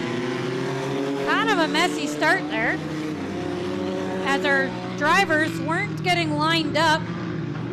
But the 26 of Matthew Newell is gonna pull ahead, followed by the 37 of Hoskins. And we're gonna bring out the caution as we got a tire rolling down turn 1 and 2. I've seen loose tires, but I've never seen a tire not on a rim. For the 5X in his Mustang.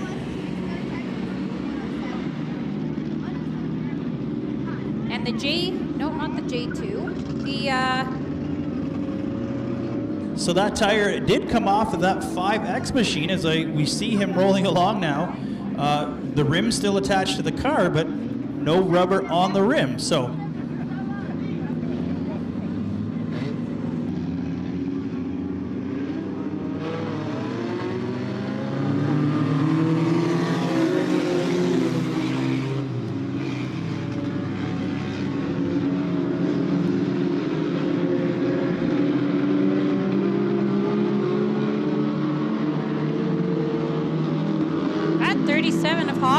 is a speedy, very speedy little bug as he's catching up to the 26 of Newell, your current leader.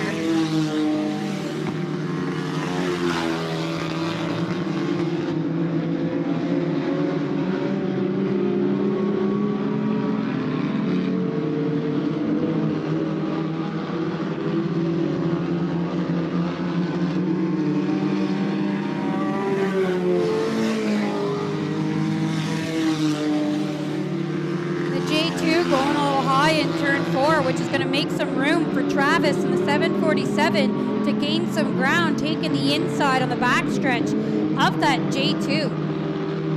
As we come around turn 4, Newell still your current leader, followed by Hoskins. Travis giving a good bump to Kelly in that J2 to pass him, taking the third place spot, but I don't think J2 is going to let that one go as he pushes right into the back corner of that 747, taking the 50 of Fraser with him. So all kinds of action there as the drivers came across. They're down the front stretch with a little bit of contact and then some retaliation there out of turn number 2 from James Kelly. Little almost a bump and run type action there. Not quite sure that's allowed, but there seemed to be the action going on. And unfortunately for Fraser in the 50, he got tied up in there as well. So he seemed to get the worst end of the stick. Our race director is giving these drivers a warning, saying that they have quite a bit of room on this racetrack, that there should not be too much contact.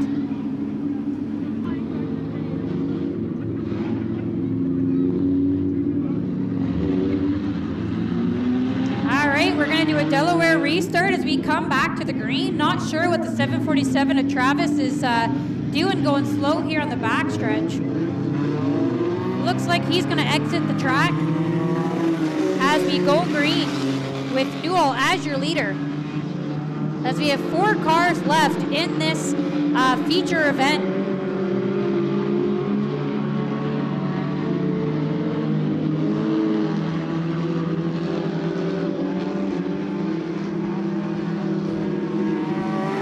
Just getting word here, the driver of the 5X is Dylan Mansell. Just want to give him a shout out. Dylan in the 5X, and not with a good start there tonight, but good looking 5 machine there. So Dylan, hopefully we'll see you back here next week in that 5X machine.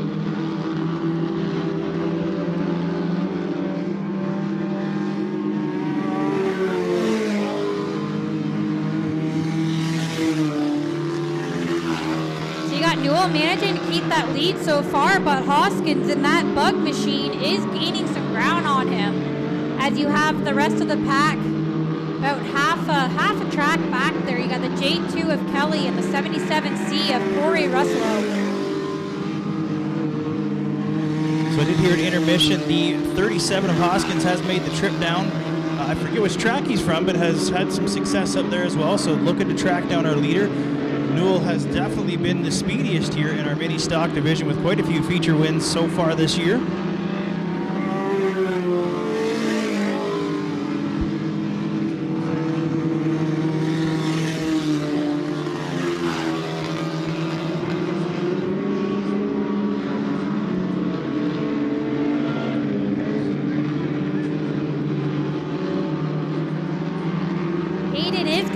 the halfway marker here. Not much change in our order as our cars are pretty spread out on the track with only 4 mini stocks left in this race. It's hard to catch some ground when you got so much track space and not enough cars. Looks like the 77C of Corey Ruslow did go into the infield, but he's going to make his way back out to hopefully finish this feature event tonight.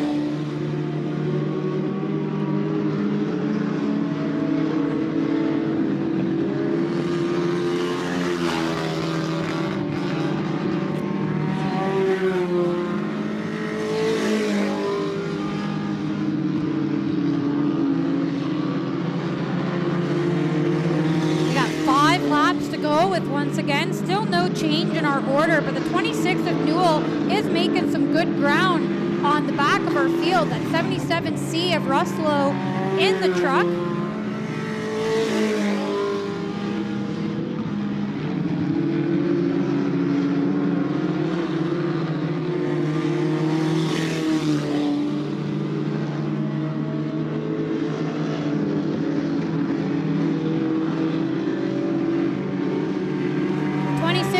Is going to take the high side of this 77C as he passes the lap traffic. I apologize, I'm a little tongue-tied apparently. But the 77C has managed to stay out of the way of our leaders as we're getting the signal for 2 laps to go.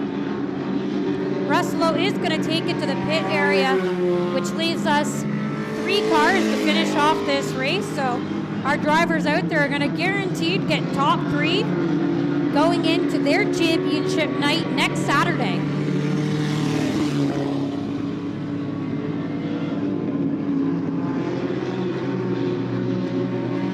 Our white flag is going to be thrown, and I don't see much change happening in our order as these cars are going around the track for their final lap.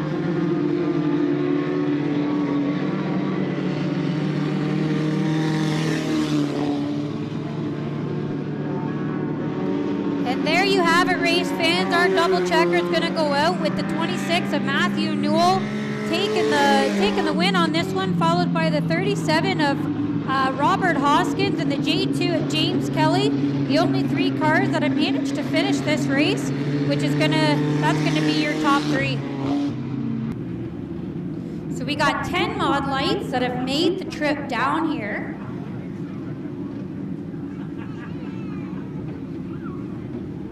We're going to have this feature race. It is going to be 15 laps these mod lights are going to do.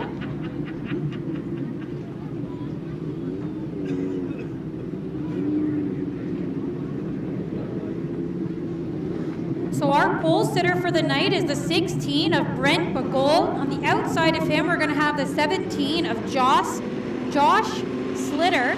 The second row on the inside, the 27 of Sean Iffedy. And on the outside, the 26 of R.J. Peets. The third row on the inside, the 24 of Randy Giroux. And on the outside of him, you got the 88 of Dan Curving. The fourth row on the inside, the 44 of Ray Slitter. And the outside, the 8 of Gavin Hill. And our last row on the inside, you got the 6S of Riley Slitter and the 50 of Dylan Slitter.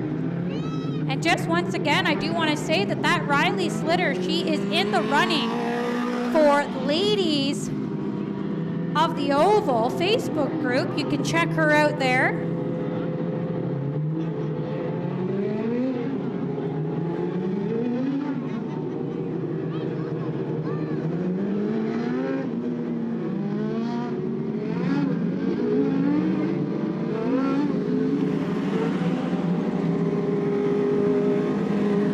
It has definitely been an interesting night seeing these mod lights running on the new Southern Ontario Motor Speedway track.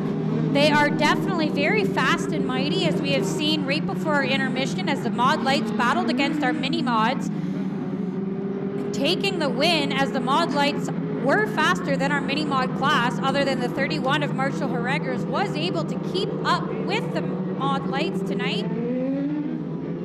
But these center steered mod lights, tiny cars, they are quite fast. As we're getting the white flag, we're going to take one more lap around. You want to give these mod lights a big warm welcome and thank them for coming down to Southern Ontario Motor Speedway, and we hope to see them back one time again next year.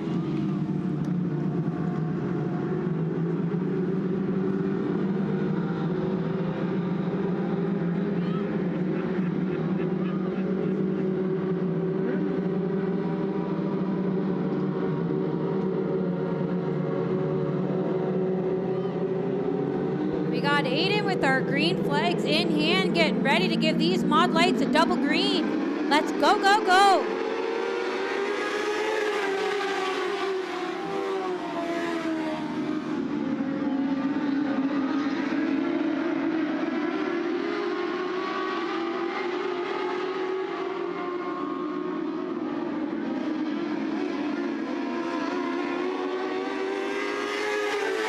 First lap in the books, the 16 of Gold managing to keep the lead, still battling that 17 of Josh Slitter. Liking the high side. The high side seems to be working for him to try and catch up to that first place position.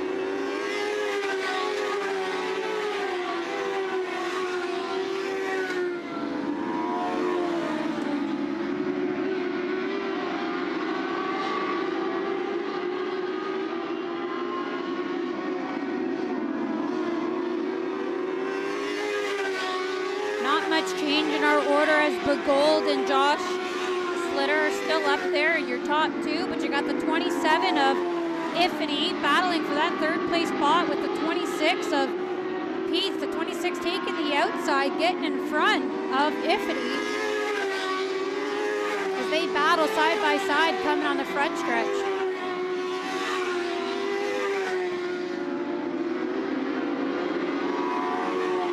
Pete's taking that third.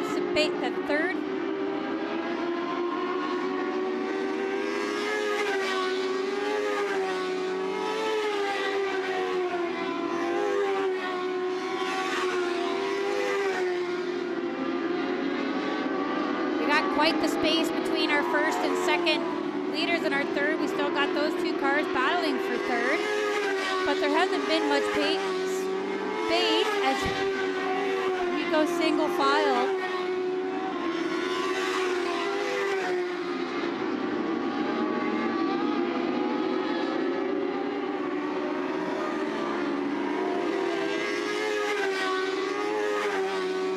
We got our leader of the Gold catching up to the tail end of the field to lap some traffic as the 44 of Ray Slitter being our first one to be lapped.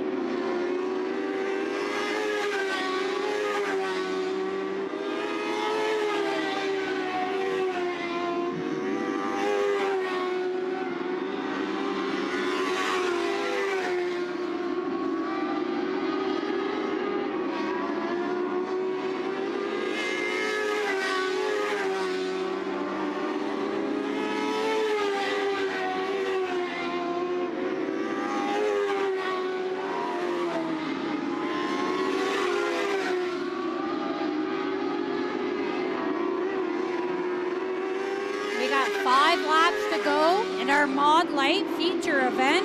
Not much change in our order here as the front of the pack is still passing some lap traffic. Your 16 of Begold still your leader, followed by Josh Slitter, who seems to be gaining some ground on him. And you still have the 26 of Pete's and the 27 of Iffany battling side by side for that third place position, followed by the 24 of Giroux.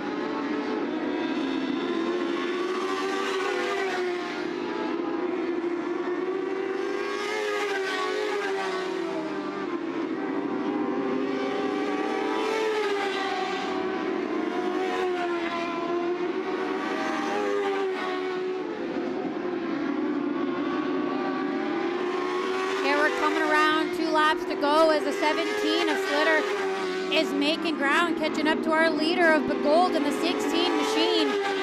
The 26 of Pete's is still trying to work that outside around the 27 of Iffany.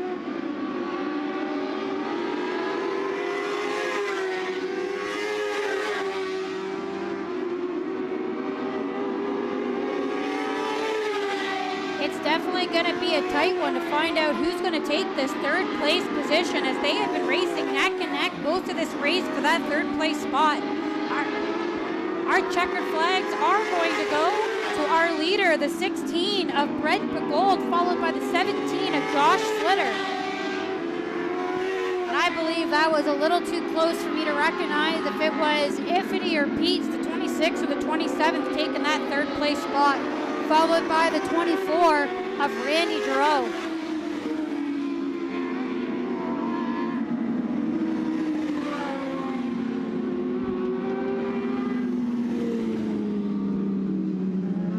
Well, how about it, race fans? Quite an interesting feature event here for our Mod Light. Super glad these guys made the trip down. Lots of fun to watch. Hopefully we can get them back on our schedule a couple more times for next year.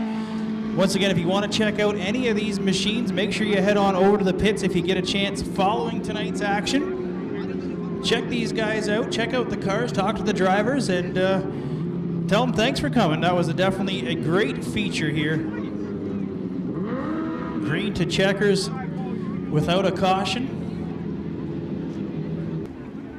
Right on the track now, we got our pole sitter, the 93F of Calvin Fox. On the outside of him, you're going to have the 43 of Gerald Martin. Second row on the inside, you're going to have the 96T of Todd Shaw. On the outside of him, the 39 of Kevin Demore. Third row on the inside, the 93K of Mike Blazinga. On the outside, the 16 of Scott Burke.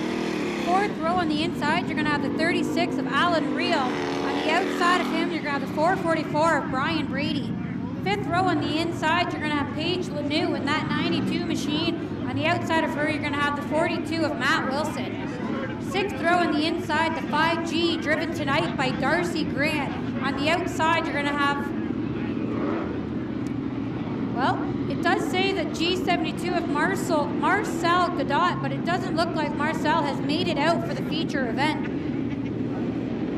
So it appears that we're going to have the 96th of Steve Shaw to round out our field tonight. So last week in the championship event, Steve Shaw was your winner, followed by Andrew Mayu in the 98 car. I don't see him here tonight. And the 93F of Calvin Fox, he was starting from the front tonight. So Shaw will have his work cut out for him if he's going to make his way through the field. But sitting in that second row, looking to play spoiler as usual, is Todd Shaw in the 96T. He did claim, or is looking to claim, I believe, I have to double check, the Thunderstock points, has had a very, very consistent season in the 96T. So looking for Todd to make a great run from that second row. But 20 laps, we will decide our feature winner here tonight.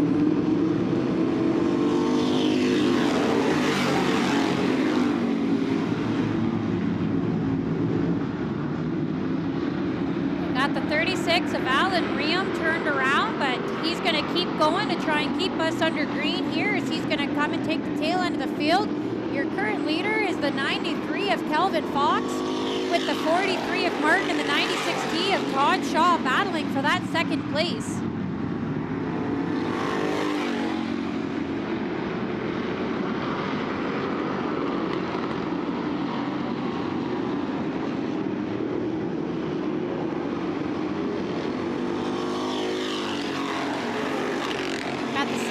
Scott Burke going a little loose up high in turn 3 and 4, but able to keep all four wheels on the ground and continue on with this race at the tail end of the field.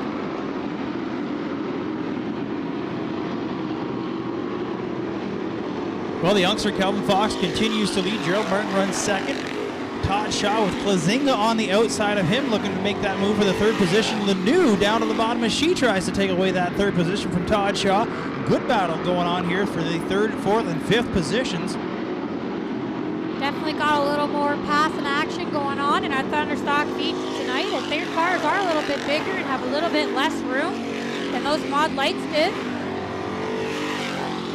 Well, Lanoux in the 92 grabs that third position from Shaw as she now looks at the inside of Gerald Martin. Continues a strong run here in this feature, down to the bottom of 3 and 4.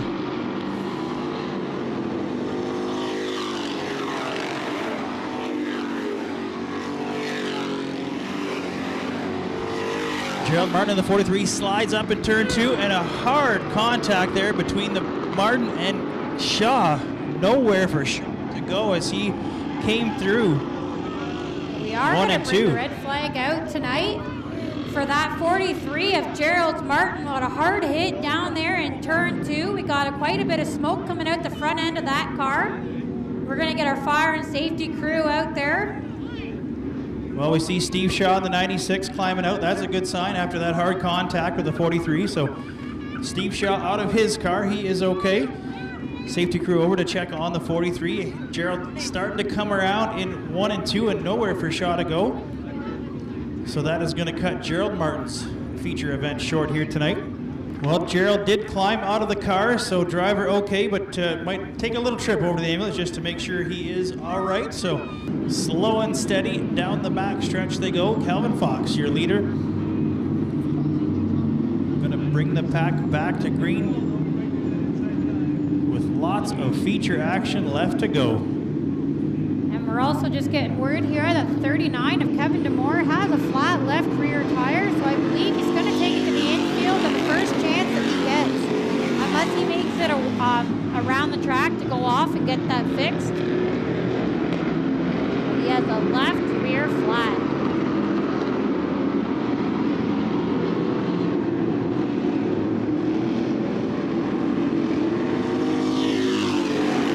Well, Demore does make it to the pits.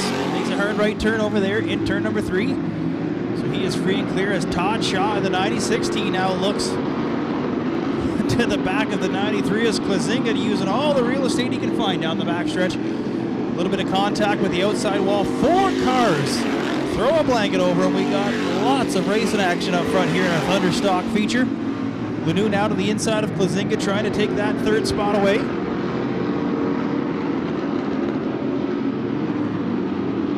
Back and forth they go for that 3rd position as Calvin Fox still leads him around.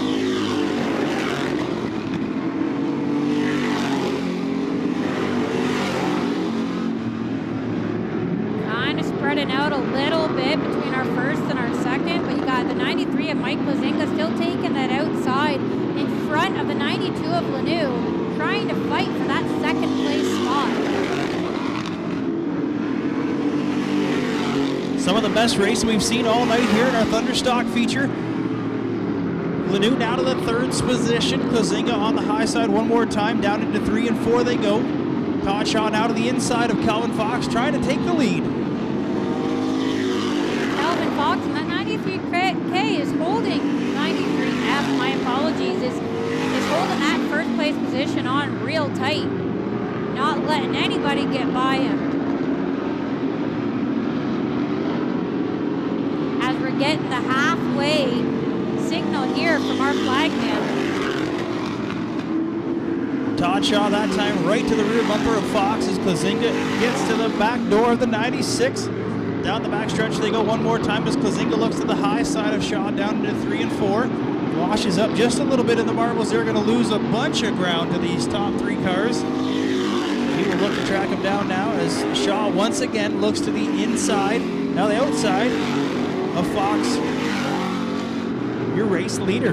That 93K did lose a little bit of ground, but he still managed to keep the 4th place spot as there is quite a big gap between our 4th and our 5th place. Darcy Grant doing a great job in the 5 machine tonight, keeping that thing going, filling in for his dad. So top 3 still nose to tail. One more time down through 3 and 4 as we get down to a few laps left to go here. As one more time Shaw looks to the inside of Fox. Well, Shaw's going to change his mind and he's going to try and take this high side at the 92. And Paige Lanu takes the inside, trying to gain some ground on the 96. As we got Scott Burke up, taking a little bit of the track in turn 4, and he got himself straight as our leaders come to pass the back of the pack. The 93K of Mike Blazinga has made quite a bit of ground as he takes the high side of Lanu, fighting for that 3rd place spot. We're back to 4 people battling for those spots as we have 5 laps to go. Well, Klazinga definitely closed in quick on the top as he now sits outside Lanu, battling again for that 3rd position.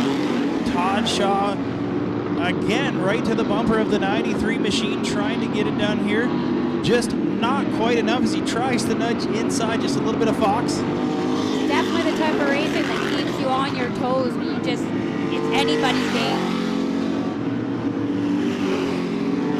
And you got Klazinga now to the high side of Shaw, takes that second position away. He will try and track down our leader as things continue to change up front with this 4-car battle. And definitely one exciting feature here as Klazinga now to the high side of Fox. Down the backstretch they go. He will try and take the lead. We're going to get the signal here for 2 laps to go as Klazinga has taken the lead over Kelvin Fox, who's had the lead the whole race.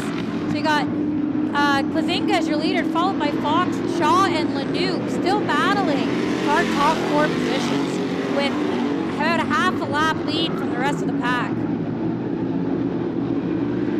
So white flag out for Klazinga. The battle continues. See if Fox has anything left in the tank to try and get back to the point here in this Thunderstock feature. Klazinga fast one more time, off of 2, down the backstretch he goes. And here comes our pack. We're going to come around to our double checkered, and the 93K of Mike Klazinga is going to be your winner tonight, followed by the 93F of Kelvin Fox, the 96T of Todd Shaw, and the 92 of Paige Lanoux.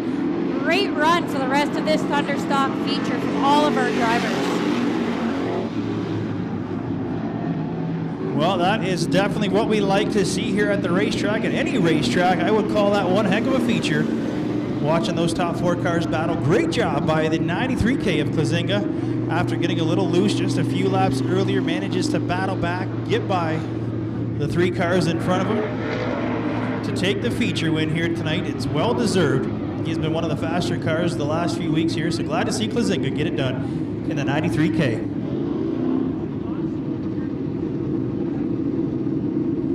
Looks like it is time for some late model feature action here. Southern Ontario Motor Speedway, we have the Andre Lanoux M4 Auto Sales late models on the racetrack for their feature event here tonight, and a big group of cars ready to go for tonight's feature. All right, so we're going to start with our pole sitter, that 1A of Jake Hooker, driving for Brad Ockyer, the owner of that car. On the outside of him, you got the RH21 of Greg Haskell.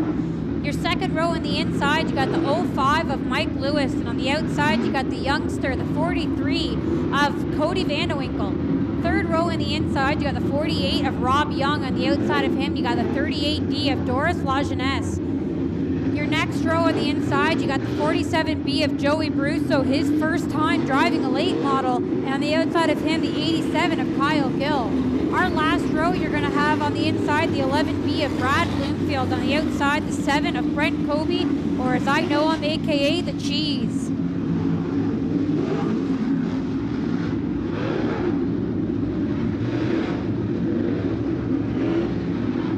We're going to run 20 laps here tonight in our late model feature, our second last feature of the night, as after the late model it is going to follow by our 4 modifieds.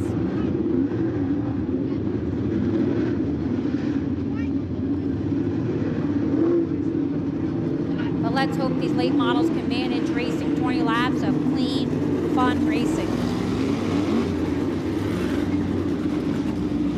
Well, definitely a tough act to follow after that great Thunderstock feature, but going to be interesting to see out front with Jake Hooker and Greg Haskell, a couple of hot shoes here ready to go on the front row. Mike Lewis, Cody Vandewinkle behind them. Definitely capable of getting it done. The veteran Rob Young here in the feature tonight, back behind the wheel. We spoke to him earlier on this season after he had kind of parted out the late model, a motor to one car, the chassis to another car, and he said, "Don't count me out yet." And sure enough, here it is, Rob Young back on track in the 48 machine. I have learned over the years to never believe a driver when they say that they're done racing, because for the most part, 95% of the time, they always end up back in it. Racing is an addiction. People will say it not, but it is.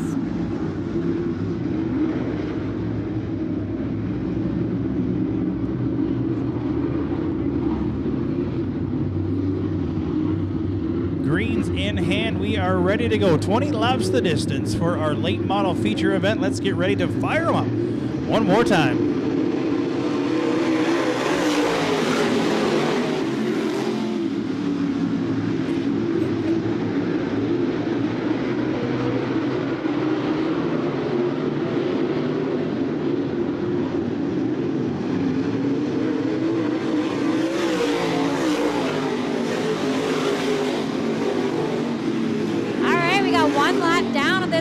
model feature.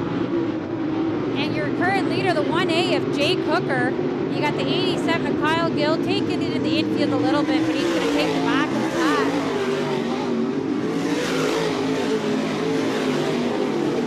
Got the RH21 of Greg Haskell following closely behind that 1A, and the 05 of Lewis following closely behind him. There hasn't really been much change in position as our late models are pretty spread out so far.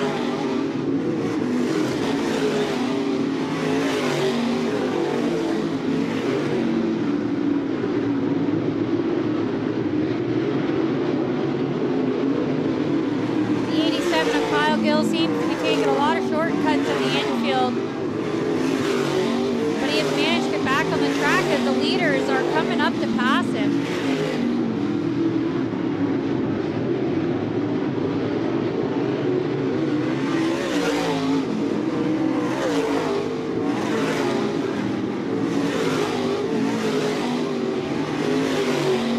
Well, between the setup and the driver of that 1A machine, that thing definitely looks smooth so far. Jake with a good solid run, consistent line around the bottom there. Greg Haskell in the RH21 trying to track him down just a little bit. And a little further back to Mike Lewis in the 05.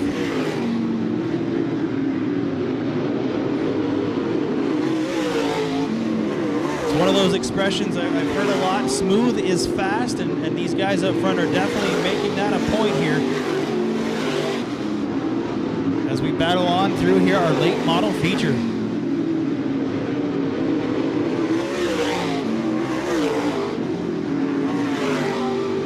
Got Joey Baruso in that 47B, appearing to take this late model pretty well after the change from a modified. He's got a pretty good handle on that car as he's battling with the 48 of Rob Young.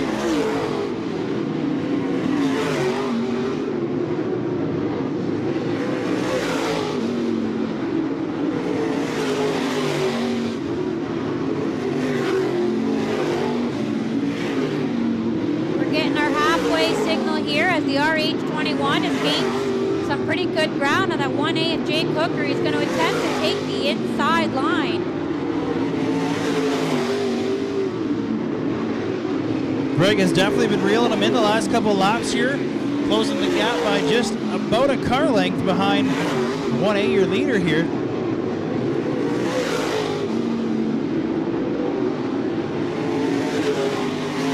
We'll have to see how this traffic in front of our leaders plays into the attack of both Haskell and Hooker as they try to make their way through. As we do have a caution for a car around down over in turn number 2. I believe that appears to be the 43 of Cody Vandewinkle turned around in turn 2.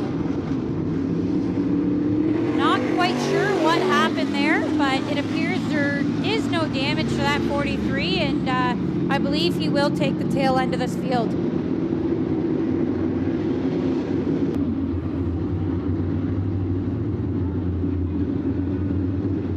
Doubled up behind race leader Jake Hooker with green flag in hand. We are ready to come back to it for our late model feature. The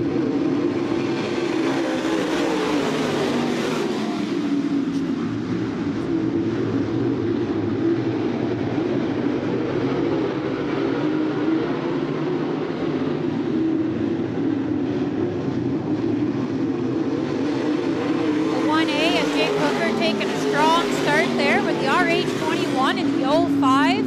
Definitely making some ground, catching up to that 1A. You got Haskell still liking the inside, the low end, going to try to take the inside on this 1A and try to get past. As we have the 05 of Lewis going a little bit sideways going into turn 1 and 2 and has turned himself around, and the caution is going to come out.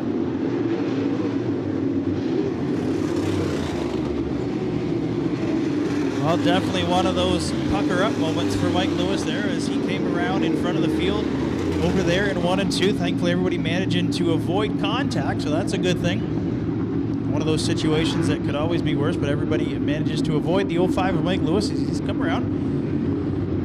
But things definitely heating up just a little bit more up front. It seems to be that RH21 has gotten better as the race has gone on here.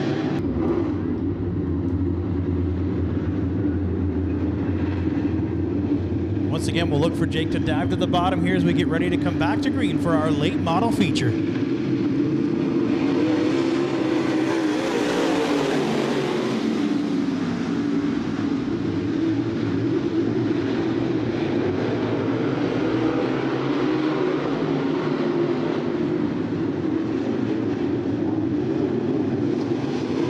So we got 5 laps to go as Jake Hooker has managed to keep the lead. As you got the RH21, the 48, and the 47B of Joey Brusso back there fighting for that 3rd place spot. Joey Brusso has managed to get quite a bit of ground after starting near the back at the beginning of this feature.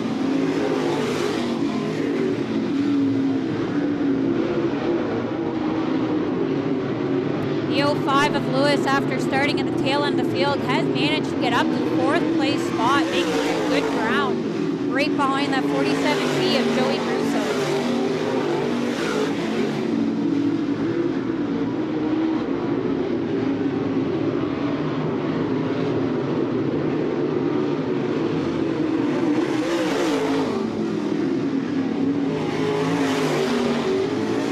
So down inside the closing laps, 2 to go here for race leader Hooker. Haskell trying to track him down one more time. They hit it at 3 and 4 down to the bottom of the racetrack. Both cars bobbled just a bit through 3 and 4 as Haskell slides up across the rear of the 1A machine. The 11B of Brad Bloomfield last lap has managed to take it into the end of the infield and will not be finishing this feature event tonight. Checkers are out and it will go to the 1A. Jake Hooker picking up the feature win. Great run from him. Good battle all night long. Greg Haskell comes home in second, and a very strong run for the 47B.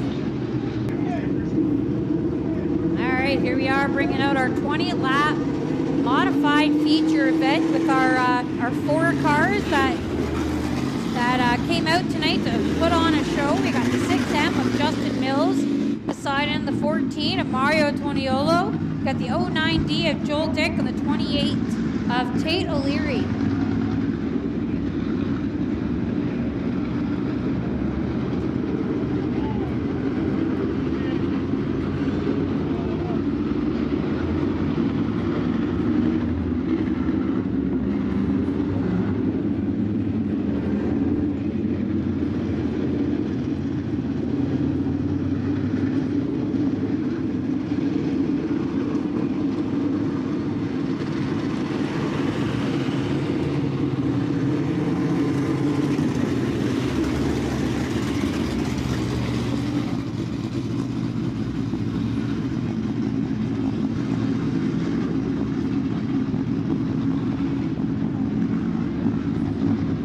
Take her slow coming out of turn 2 as we have the push truck pushing that 11B of Brad Bloomfield and that late model down the backstretch to take him into the pit area.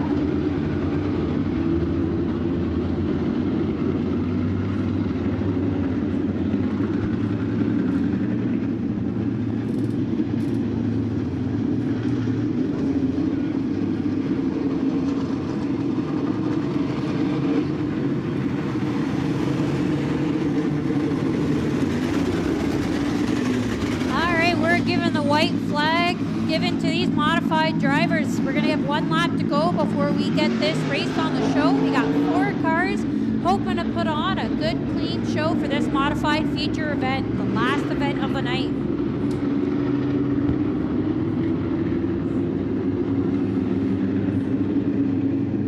Here we got Aiden holding up the green, getting ready to wave that flag as we go, go, go.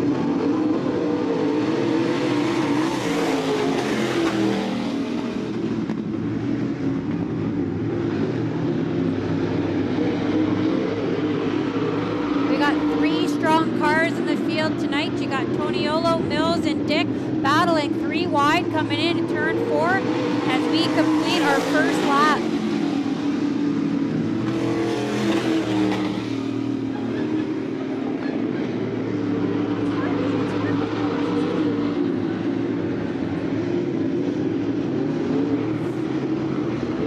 Mills getting a little rocky in there in the bottom. still able to keep up with our leaders here. We got the 14 of Toniolo taking the lead from Mills and the 09D of Joel Dick behind him. As the 28K of Tato Leary is going to take it into the infield, which is going to leave us with our 3-car battle.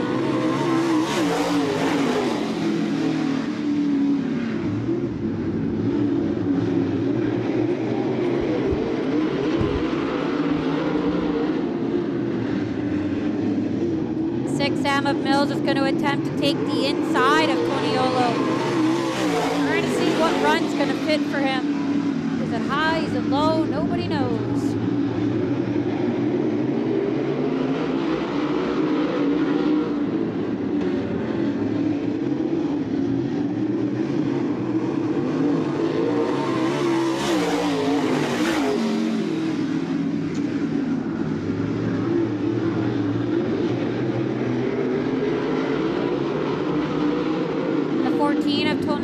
Pulling out ahead a little bit here, followed by that 6M and the 09D spreading out a little bit, but it can still be anybody's win as these 3 cars are all fast cars.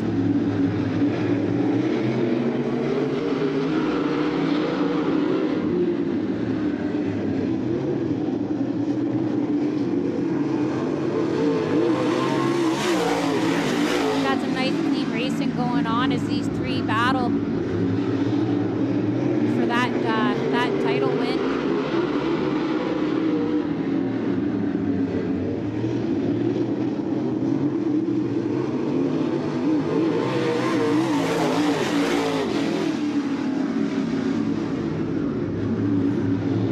Dick attempting to take the inside of Justin Mills there, but Justin Mills did pull ahead.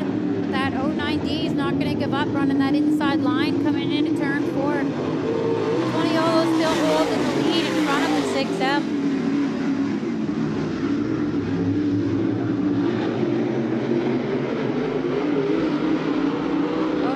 Pulling back a little bit, giving some room for that 6M to catch up to the 14 of Toniolo. As we give the halfway marker, we got 10 laps to go of the modified feature event here tonight.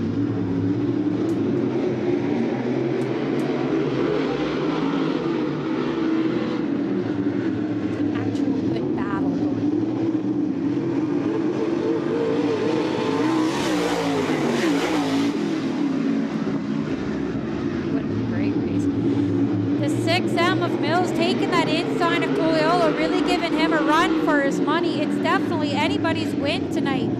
As Mills gets past Toniolo on the inside, taking the lead away from him. The 09D is also going to attempt to take the inside around the 14 of Toniolo.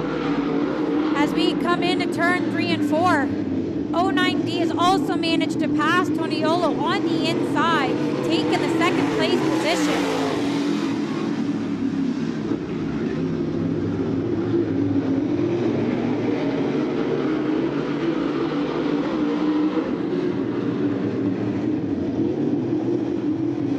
We got 5 laps to go in this feature event with Mills, your current leader, followed by Dick and Toniolo.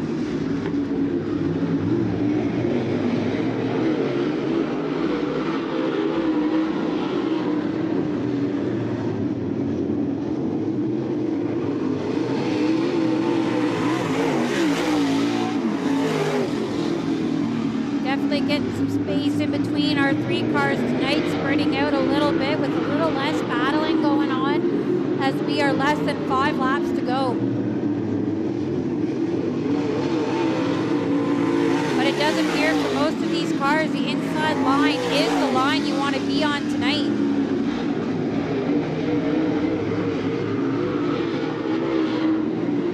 Toniolo falling back about quite a few cars behind as we're given the signal for 2 laps to go. Still got a pretty good battle between Dick and Mills.